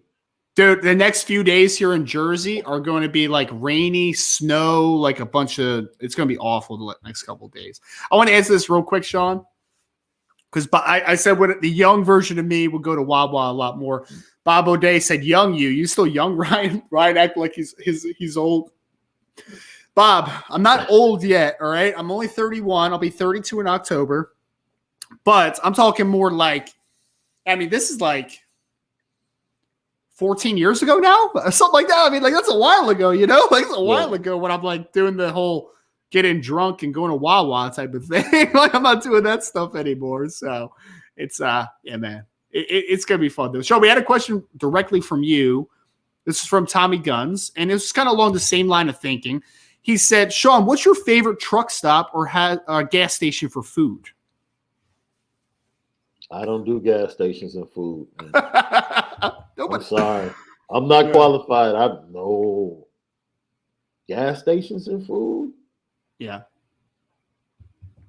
Nah. Waffle House was truck stop food to me back in the day. That's where truckers would stop late night.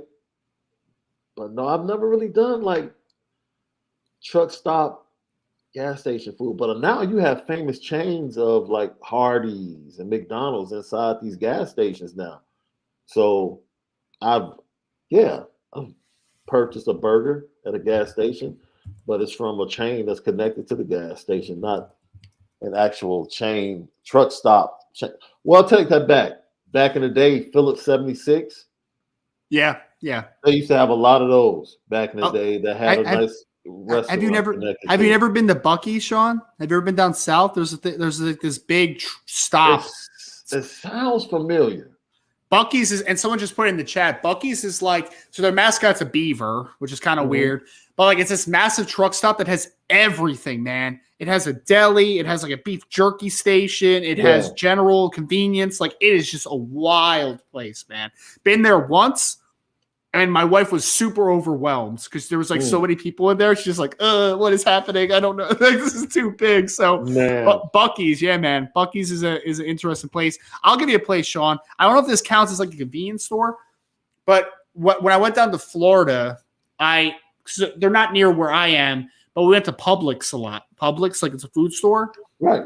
And they have the best buffalo chicken sub of all time, sir. I have yet to experience, but like we traveled a lot, of course, with the kids back in the day down to Orlando or Florida.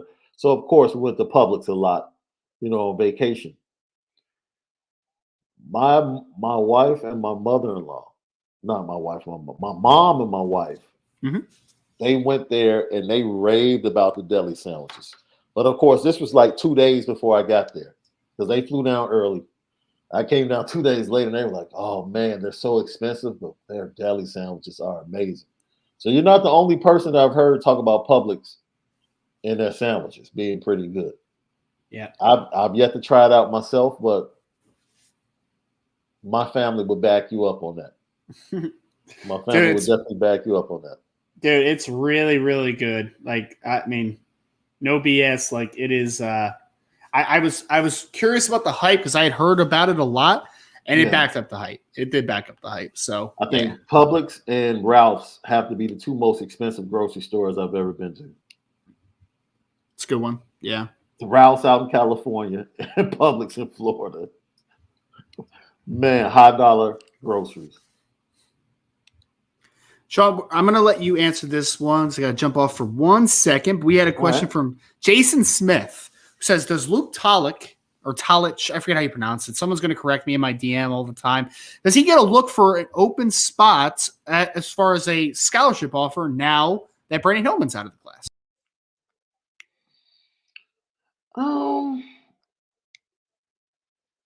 That's a good question. I would say maybe. I would say maybe. But I think I would hold that. If like we said, they need 3 really good safeties in this class. 3 really good safeties.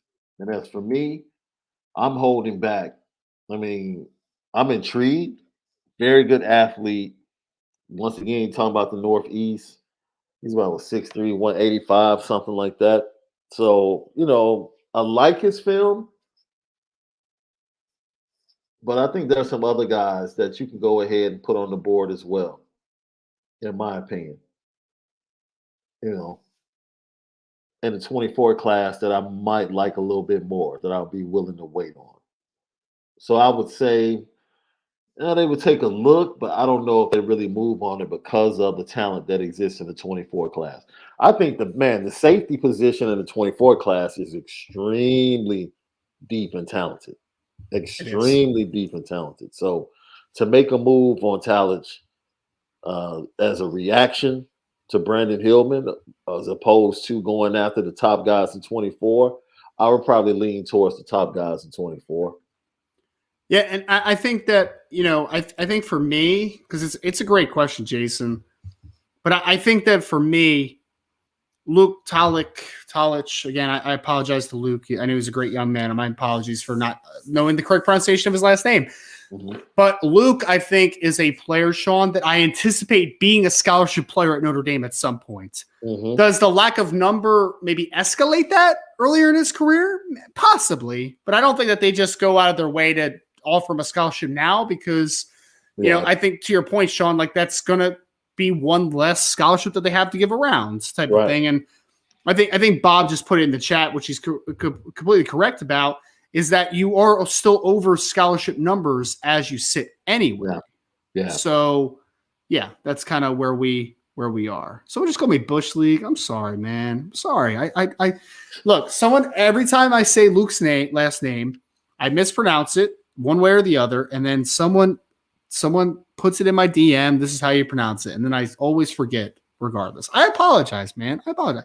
Everybody knows that that's everyone that's heard me speak about Luke and especially watching film knows that I'm a big fan of Luke. Like, Sean, he had an offer from Utah, he had an offer from Washington State, he had an offer from Oregon State, I believe. Like he had legit Pac-12 offers as a take for the prospective organizations. And he decided that I'm going to stay and go to Notre Dame because that was my dream school. So I like Luke a lot. But I know Ramiak, I think is how you pronounce it. I'm sorry if I'm mispronouncing your name. I know you're joking. I'm just saying, man. So yes, Luke is a very talented player. We had a question here from Brandon Plesner, Sean, who said, what's the status of DeJuan Lane and Notre Dame? Does he plan on visiting in the spring, in your opinion, or has Notre Dame not garnered much interest there? I'll say this, Brandon. Notre Dame likes DeJuan Lane a lot, in my opinion. I just don't think that is quite reciprocated enough. So could he visit Notre Dame? Possibly. I don't think that he's like Notre Dame's going to keep recruiting him and Notre Dame likes him, but I just don't think there's enough traction there as it stands. So DeJuan Lane's just kind of not in the conversation for me as of now. We had Dan V who put a question out, Sean, who just said, question, when do you think we see the next commit to the class? Will it be on offense or defense? It's a good question. Sean, I'm going to say my mind, and then I want to hear your opinion on this, okay? I think it's going to be on the defensive side of the football, and I think it'll be sometime in the month of April. That's kind of my pulse. What position on defense? I'm not going to say, but defense, month of April is my prediction, I guess. I'm going to counter that, and I'm going to go offense.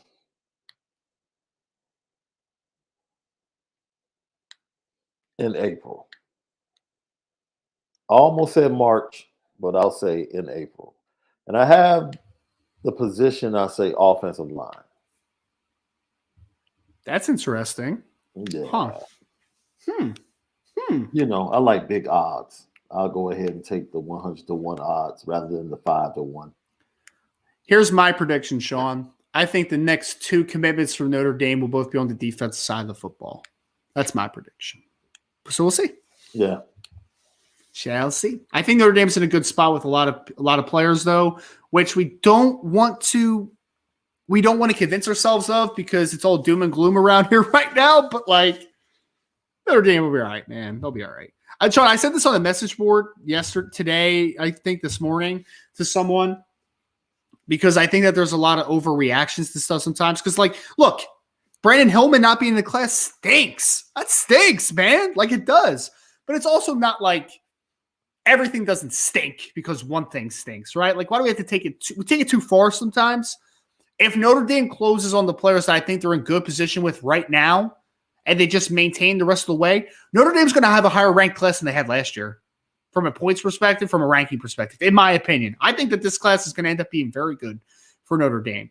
Nobody wants to admit that to themselves right now because everything stinks right now. And I get it. But I do think that I think Notre Dame's going to be all right in 2024. We shall see, though. That's my early prediction, though. We had Brandon Plesner who said, are there any linebacker targets visiting for unofficials during the spring besides Sullivan and Pierce? So we talked about Huff, obviously, Brandon. I'm going to go on the visitor list because I think that was all we had so far. I mean, yes, there will be more that will visit. There's no doubt about it, in my opinion. But as of right now, I'm going to look down the list as it currently sits.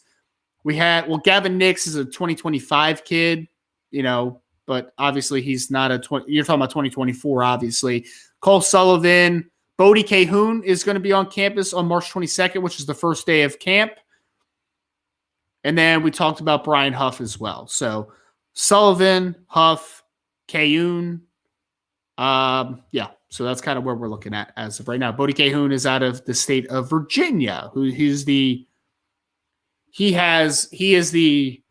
kid that's committed to Ohio State for lacrosse that Notre Dame is taking a good look at. And so Cahoon, add that one to their list, Brandon, as well as Brian Huff. We had another question here, Sean. I don't know how to pronounce this. It's Lilo Galante, I think. You said this before. Lilo Galante, they got it right? Okay, cool. Mailbag. Is Notre Dame going to target Bryce Underwood, 5-star quarterback from Detroit 2025 class? I mean, Sean, they're going to target him. They already offered him, but everybody else is going to target him too because he's good, man. It's really good. So, I mean, everyone's already talking about 2025 quarterbacks, and I get it because 2024 obviously already has CJ Carr in it. But, I mean, I'll say this, Lilo, yes, they'll target him. They'll recruit him. I think they already have been recruiting him. But, Bryce Underwood is a kid that is going to get courted by a lot of people, and it's going to be a long road to seeing if you can get a Bryce Underwood into your class. It's going to be a long road. Pretty much. Of course. He was everyone's dream. Even when Dante Moore was in the 23 class, people were talking about continuing that trend with CJ Carr and Bryce J. Underwood. It's like, yeah, of course you want him. Yeah. But, you have to see how things play out. Sean, I remember seeing him when Notre Dame offered him. It was after his freshman year. Notre Dame never offers that early. And I saw his film for the first time. I'm like, that's silly, man. That's silly. That's just silly, man. That doesn't make any sense. And then he was even better as a sophomore, which is, natural maturation. But his freshman year, he threw 38 touchdowns or something like that as a freshman. Mm-hmm. Yeah. He was like have you seen that Julius Lewis kid, the Juju Lewis kid out of Georgia? It's like, he's like that type of kid. I mean, that kid threw 40 touchdowns as a freshman in high school. It doesn't make any dang sense, but here we are. Good question, though, Lilo. Good question. We are going to now go to Brandon Plesner had another question. He said, what are your thoughts on new safety target Oliver Miles? Is he someone Notre Dame should make a hard run at? In your opinion, are there better guys on the board? Have you seen Oliver yet, Sean, or not? No, I haven't checked out his film yet. I did see his offer, but yeah, look, this goes right in line with what I've already said, which goes back to the question about Luke Talent.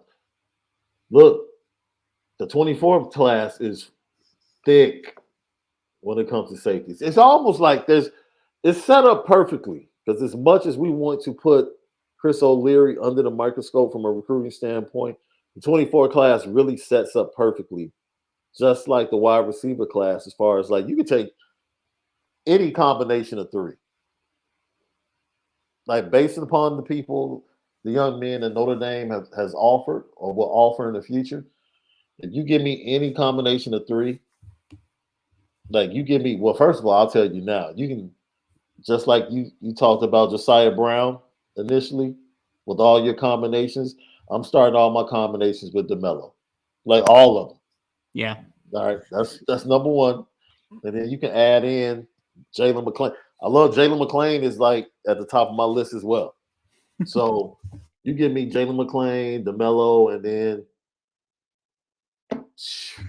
I like Davis Andrews and Kennedy Urlacher as like that strong safety rover type because I think they're both rovers eventually. But then they bring I think Kennedy Urlacher is going to follow the same direct path as his dad.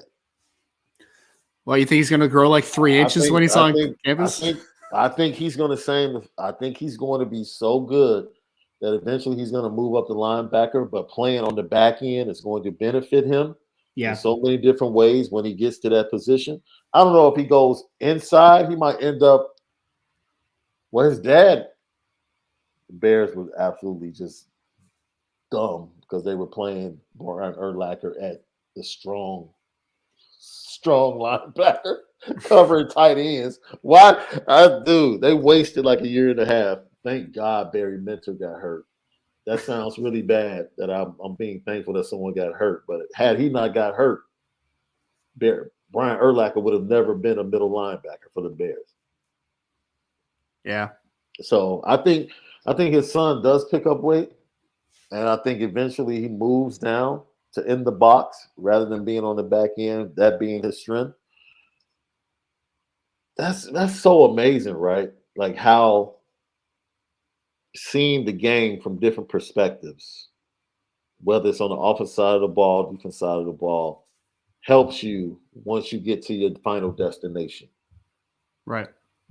In a particular place, right? Like you would love for your defensive backs to have played wide receiver. Why? Yes. Because they love route combinations. They ball read skills. Staggers, ball skills, all of that.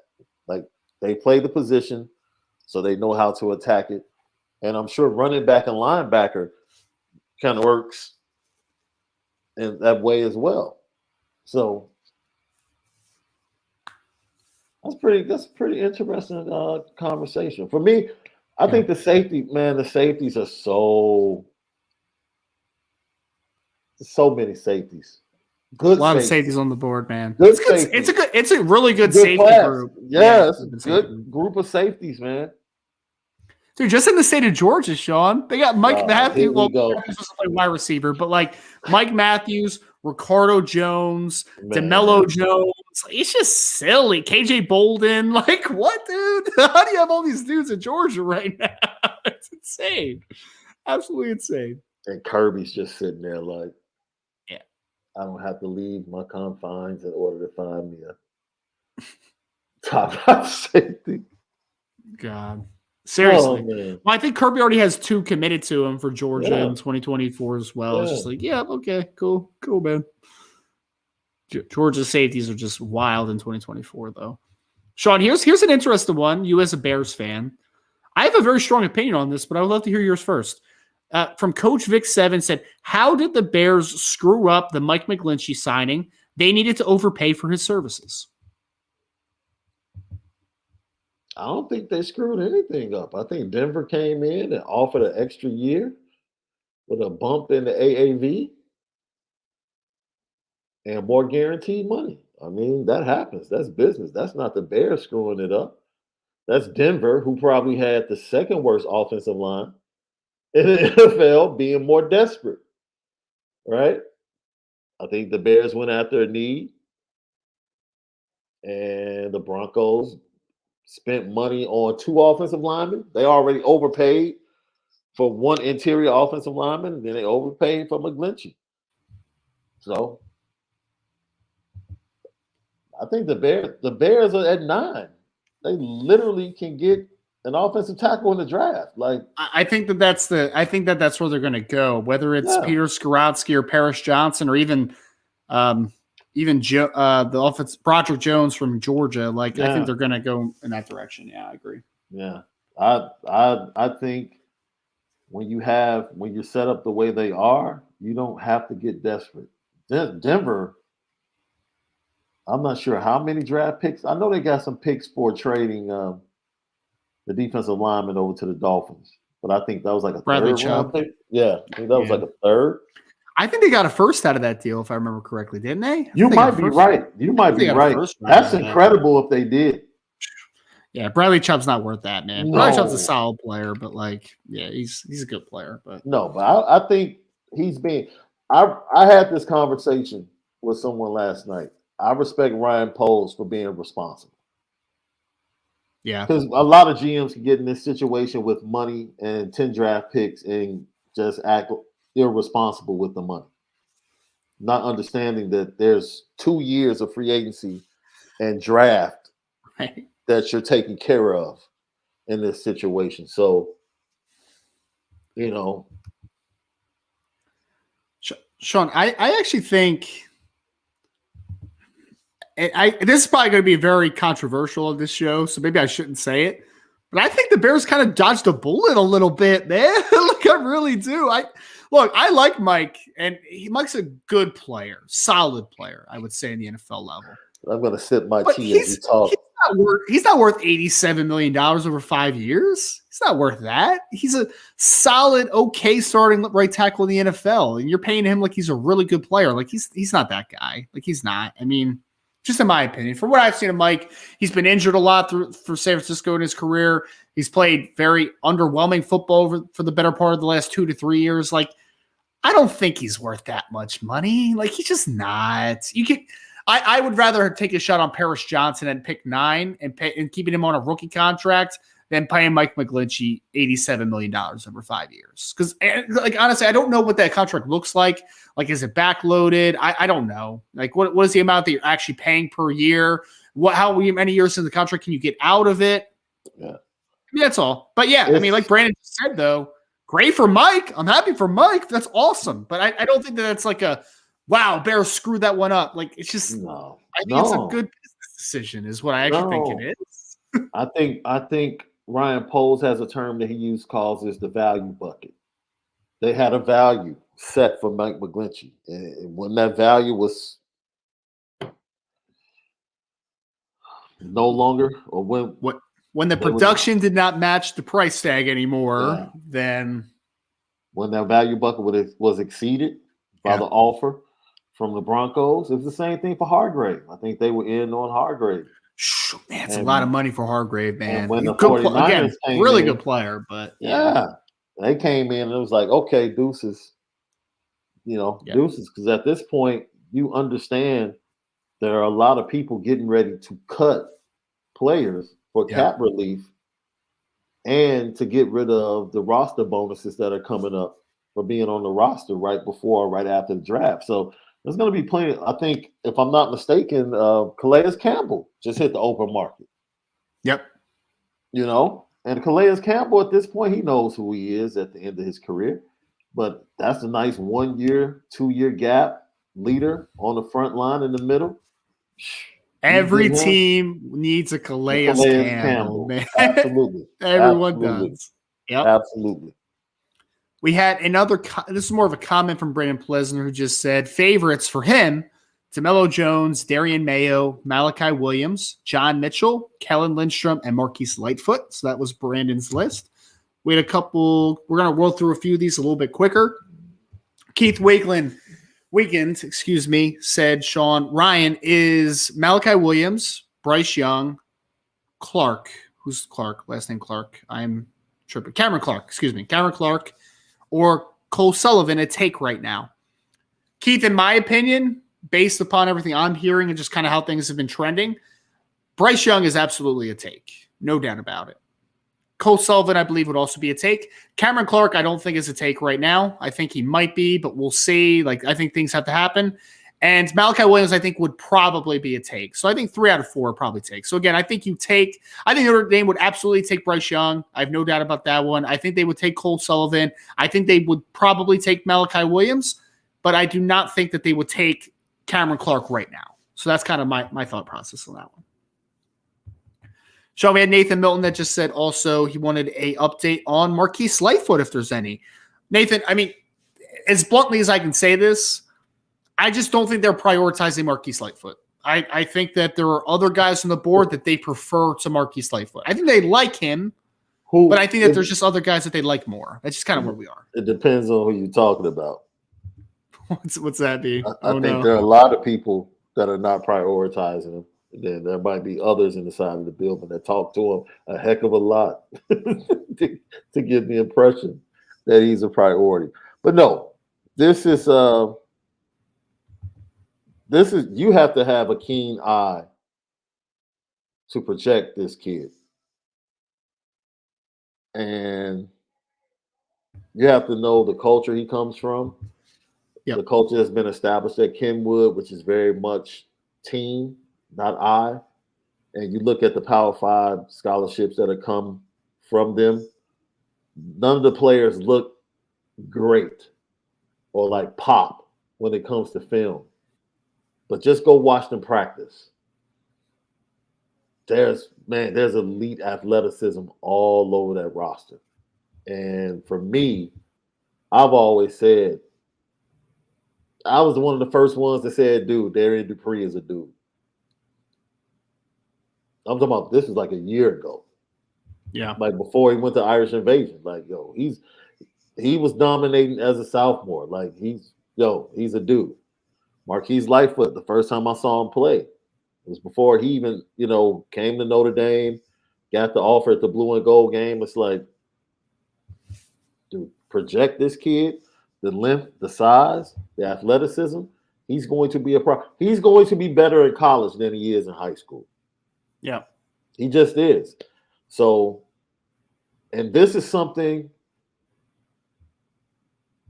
that's difficult for not just Notre Dame, a lot of different schools, right? Because you have to take Marquise Lightfoot, take Christian Betancourt, right? Betancourt, yeah. 2 really top 200 kids. Easy. Top 200 kids. Talented kids, local. If you made them a priority, they probably, yes, I'm coming. All right? But then you have kids that might have a little greater upside, higher ceiling. So what do you like? Okay, you're going after Riddell. I mean, let's be real. Like, you can have this guy in hand, or you can go after Riddell and fight. You might get him. You might not get him. It's something you have to ask yourself as a program. Like, okay, we have these kids that are local and centralized to where we are, that love us and are really good players. So do we lock them in, or do we go after guys that we know or feel have higher upside? We might get them, we might not. And if that happens, the local kids might end up somewhere else in the process. I mean, it is really a game of, it's a gamble. It's a gamble. So, yep, it is. It's a gamble, man. And when you see him visiting Alabama, I know how you feel as a fan base. Like, okay, yeah, I get it. And you're going to see, I'm going to be honest, you're going to see more Chicago kids visiting Alabama because of who their offensive coordinator is. Sure. That's his connect. the Chicago area. So yeah, Alabama's about to pay more attention to the Chicagoland area than they probably have in recent history. So and people can say I speak with a bias, of course, but there's too much talent in the last 5 years that's gotten out of this area and going to Power Five school. Ohio State's got way too much talent out of the Chicago area that should have been at Notre Dame in the last 5 years. Michigan, like it goes on and on. Like you can't allow elite talent from the area to go elsewhere when you're the closest school. You can't. And Yep. that is the problem, in my opinion, that faces. And I'm not saying Marquise Lightfoot is in that 5-star Caleb Brown, JJ McCarthy, Carnell Tate level. Sure. But those are just 3 names that there's no way Notre Dame should not have had those kids coming to South Bend. If things are going right from a recruiting standpoint and you have the flag stamped in Chicago the way it should be. So, but I think that's a challenge. Lightfoot is a type of kid, because I'm sure Michigan has kids that they know would, commit to Jim Harbaugh in a heartbeat. Sure. But they have this kid from Pennsylvania or this other kid that they're looking at from Texas that they think has a higher ceiling. So, I mean, you take the gamble. I'm sure Ohio State has the same problem. Like kids grow up loving Ohio State. Of course, if you make them a higher priority, they will commit on the spot. But you have to kind of balance it out. So it's recruiting is not for the faint of heart. Some tough conversations and tough decisions that have to be made. And I think that there's going to be a conversation eventually too, Sean. It's like we can have a conversation now, and I'm talking more like from the chat perspective, not as much being you. Yeah. But is it a mistake for Notre Dame to not prioritize Marquise Lightfoot? We can have a great conversation about that. Ultimately, we'll see how it ends up, right? I mean, because again, there's some guys on the Viper board that are pretty dang good, in my opinion, like talented, I should say, right? Yeah. I think it comes down to this, and for people keep asking, and I just want to kind of preface this again. Like, this is not my opinion necessarily. This is just kind of what the tea leaves are, and what we're kind of reporting here is that I just don't think Marquise Lightfoot is a priority for Notre Dame over Jacob Smith right now. I think they like Malachi Williams a bit more than what he is as well. Like, there's just a couple guys that I just think Notre Dame has kind of narrowed in as like, that's the guy they want. And again, they could be wrong. You could be wrong. I could be wrong. Everyone could be wrong. That's kind of the world we live in. Like, this is the evaluation side. Like, I've been in the NFL draft space for a pretty long time now. I'm wrong a lot, but it's about being more right than wrong. Like, that's kind of where you are. So, and it's all subjective, right? Yep. Like, every coach, I promise you, every coach in Notre Dame's building has a different view of different prospects. Like, you can sit all the coaches down and have them watch the same kid. 4 of them would say, "Oh yeah, take him immediately." Yep. 4 more would say, "Wait." Well, Sean, we've talked about this too. Notre Dame is pushing for Jason Robinson, but Jason Robinson, the wide receiver out of Long Beach Poly. There was a little bit there where some people are sold on him, some people aren't, and then like he gets on campus and like that kind of changes some people's perspective on it, and now you're in a situation where like Notre Dame's fully on board with getting a Jason Robinson, right? So to your point, it is a fluid process because it's not like it's not like every Notre Dame coach is fully on board with every single player that they're pushing for, right?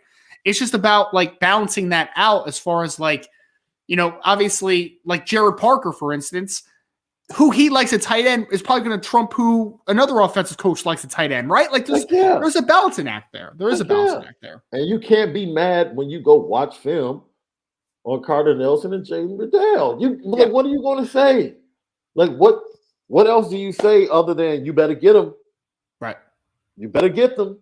Like, you better make sure you get one of the 2. That's what needs to happen. So other than that, this is not only, Notre Dame. This is just college football in general. I'm sure USC and UCLA, they have a bunch of California kids. They can't prioritize every California kid. They have to look nationally at their positions and compare and say, man, look, because you're closer, we can keep you and we can stay in the race a little bit longer and let things play out a little bit because you are closer. Is that fair? Yeah. It just happens to be, it just happens to be the way it is. No doubt about it. All right, we're going to hit a bunch of these in a quicker span because I got to go pick up the daughter today. Keith Weekend said, Ryan, do you think Notre Dame takes 6 defensive linemen if they're the right ones? Keith, I don't think so. I think 5 is probably the number that they push it to. Like, I think 5 is probably the number. 6 is up. I mean, we'll see. I mean, obviously, there could be defections from the roster, guys transfer, spots open up, like anything's possible. But I think the number is 4 to 5 right now. Like, I think 5 is where Notre Dame would go, depending on how the board shakes out. So I don't think 16. I definitely don't think 16 is realistic. 6, I don't think is super realistic right now. Question from Irishman 7114 said, are there any transfer options still available that can fill Hillman's spot? Hate that went down for that kid. I would say that this is more of an after spring conversation that's going to happen. Do you need another safety? Are you comfortable just moving a corner to safety? There's things that are need to kind of fill out a little bit and try to get a better understanding. And plus, we know this, Sean, after spring, there's going to be a lot of other dudes that are jumping in the portal. There's going to be a lot more to pick from. So it's not something you have to rush, in my opinion, because you also weren't going to get Brandyn Hillman on campus until the summer anyway. So, you don't have to rush for depth on this. I mean, you can't rush for depth because it's also the portal's closed for a couple more weeks, right? Isn't it until after spring? So was Chris Smith? Chris Smith was a post-spring transfer, wasn't he? I believe so. Yeah, I believe think so. He was. Yeah. Yeah. So it's not something that you have to push. Someone said, okay. I'm sorry. I'm just reading the chat, and it's just some of these takes, man, are just okay. God, I just got a little. My mind just went a little fuzzy there for a second. Sean, I'm just reading some of these comments, man. I'm just like, all right, no. Brandon Plensner asks here, but yeah, Sean. I mean, to that last point, there's going to be a wider pool to pull from, and you don't have to make that number up right now, right? It's not like you're sitting in spring practice and you're like, I only have one quarterback. That's not good. You'll be all right. You'll be all right. Brandon Plesner just said, is the safety number now 4 for the 2024 class, the potential for 1 or 2 of them to eventually develop into a rover? Brandon, I would still say the number's 3, but I think 4 could be open to the conversation if a guy is definitely a second-level guy at the next level eventually, right? I don't think that there's some guys on the board, though, that could be rovers, but maybe not. So I think if there's a clear-cut guy, maybe you push to 4, but I think 3 is the number right now.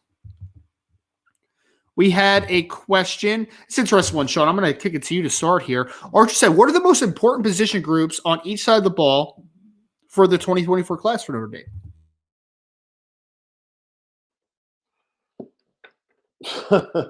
I mean, I always feel like this is a trick question. I mean, quarterback is the most important position on the offensive side of the ball, but since CJ Carr is in the class, I'll go wide receiver. And the reason I go wide receiver, I said this, we talk about the offense and the expectations and what the ceiling could be for this offense moving into the future, Ryan. Yeah. Running back, check. Offensive line, check. Quarterback, check. What's the only question mark? Yeah. From a production standpoint. So you keep building that room and you keep going to get studs every year to make sure that the wide receiver room from a production standpoint starts to hold up its end of the bargain. So I would say wide receiver. And then for me, before you answer that one, I'll say wide receiver is definitely number 1 for me. I think running back, you've gotten a tight end is an interesting conversation because getting a second tight end, you can talk me into that one, but you already have the quarterback. Offensive line, offensive tackle, sure, but I think wide receiver continuing to strengthen that room, and then tight end to continue with the injuries that Notre Dame inside of tight end. Your defensive player was, or defensive position? Yeah. And then my defensive position is, come on, man, defensive tackle. Like it's not even close. Interior defensive line for sure. It's not even close. Safety is kind of a conversation now. But it has become a part of the conversation. You're right. I think it's still interior defensive line, though. You need to get some dudes and some playmaking dudes, man. You need to get some guys on the interior. You need Justin Scott. You need more than just Justin Scott, though. You need to – we always talk about this, Sean. The difference between Notre Dame and Georgia right now is that even if you get one Justin Scott, Georgia has 3 Justin Scotts. Like, that's the difference, right? Like, that's the separator for me right now. That's the separator. We had Sean, this is an interesting one. Johnny S says 3 basketball players in the transfer portal as of today. I saw JJ Starling just entered today too, right? Wow. What do you guys think about the state of men's basketball? I wouldn't panic. You get the right coach, you'll probably bring in their guys from wherever they were via the transfer portal. And then the transfer portal is so fertile in men's basketball that you can put a good team together. Look at Wake Forest this year in the ACC. Like Jim Boeheim basically accused them of buying a team. Sure. And he retired and his team is at home and Wake Forest is going on to the tournament. So, you can turn things around rather quickly in men's basketball if you get the right guy. So I wouldn't worry about that. No doubt, man. No doubt. Are you excited for March Madness kicking off here, man? Oh, man. Well, I should say the tournament. March Madness has already started technically, but I'm not really. It's not even about my team per se. Like the Bears. I mean, not the Bears, but the Illinois.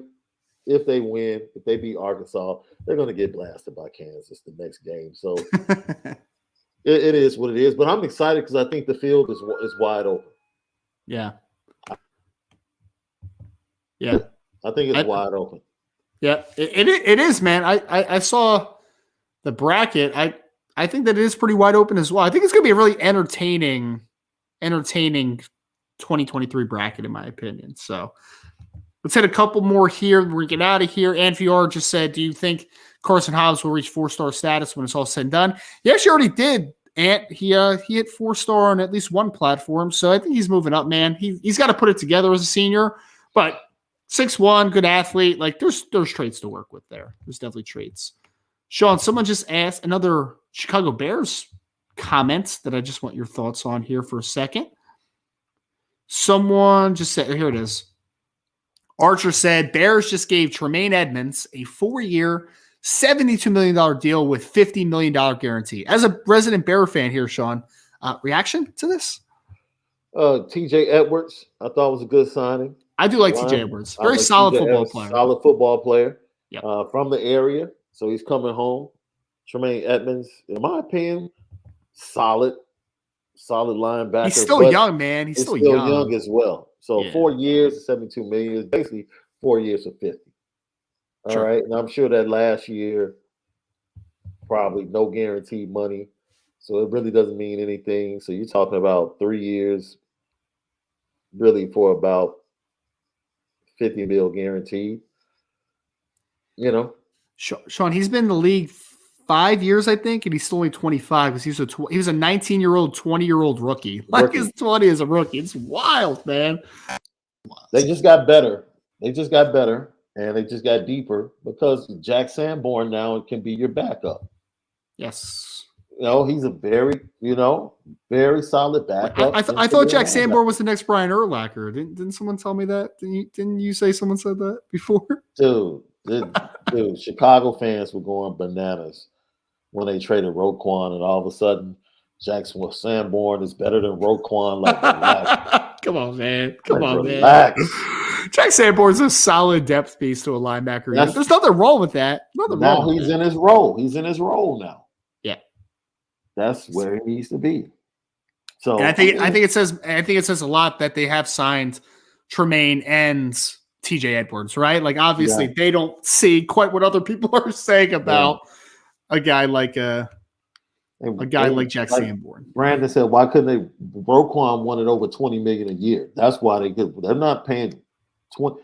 They gave this dude basically he's getting what? From a guaranteed standpoint, that's like 12 million a year? No, it's more than that. Oh, on guaranteed money. I'm sorry. Guaranteed guaranteed I think would be what, 13? 12, 13 a year. And Roquan Smith wanted 20. Yeah. Yeah. Nah. And people need to understand it's more about the guaranteed money than the actual money because, like, there's ways to get out of the full contract. Absolutely. That's all I look at is the guaranteed money. I don't even pay attention to the rest of the deal because teams always have space, usually in that last year where there's no cap money on the cap. No, I mean, yeah. Or they'll backload a contract and they'll get out of it early, and there'll be a lot of money left on the table. Yeah. And they might have to take a cap hit for a year or something like that. Little dead money inside though. Yeah, everyone works through that type of stuff though. We had a super sticker here, Sean, from Chris Aguirre. Chino Aguirre. Oh, Chino. Oh, I can't read. Chino, my apologies, man. I can't read right now. My apologies, but thank you so much for the super sticker. Thank you very, very much. We'll hit one more here. And we will, Someone asked this, Sean. I've seen a couple people ask this before, so like maybe we'll end with this one. Domerson Spurs said, Sean, are y'all doing the RTCS shows on Saturdays? I can't find recent episodes. What do I search? Have a great weekend or a great week, gents. Yo, we're doing them. It's just a matter of keeping the big boss man healthy. Yeah. You know, he does a week full of shows, and by the time he gets to the weekend and all the other work he does, just continue to pray for our guy Brian Driscoll, man. Because he's talked about it, you know, just dealing with some health things and trying to keep him straight. So he always asks me, are you sure? Like every Saturday, like, man, can I take it off? And I'm like, man, take care of yourself. Like, are you sure? We can do it later if you really want to do it. It's like, man, look, your health is of most importance. We have all summer to do an RTCF show. And I know people are already reacting in the chat. Brian's put this out there kind of in the universe on the board and on the show before, so it's not like breaking news.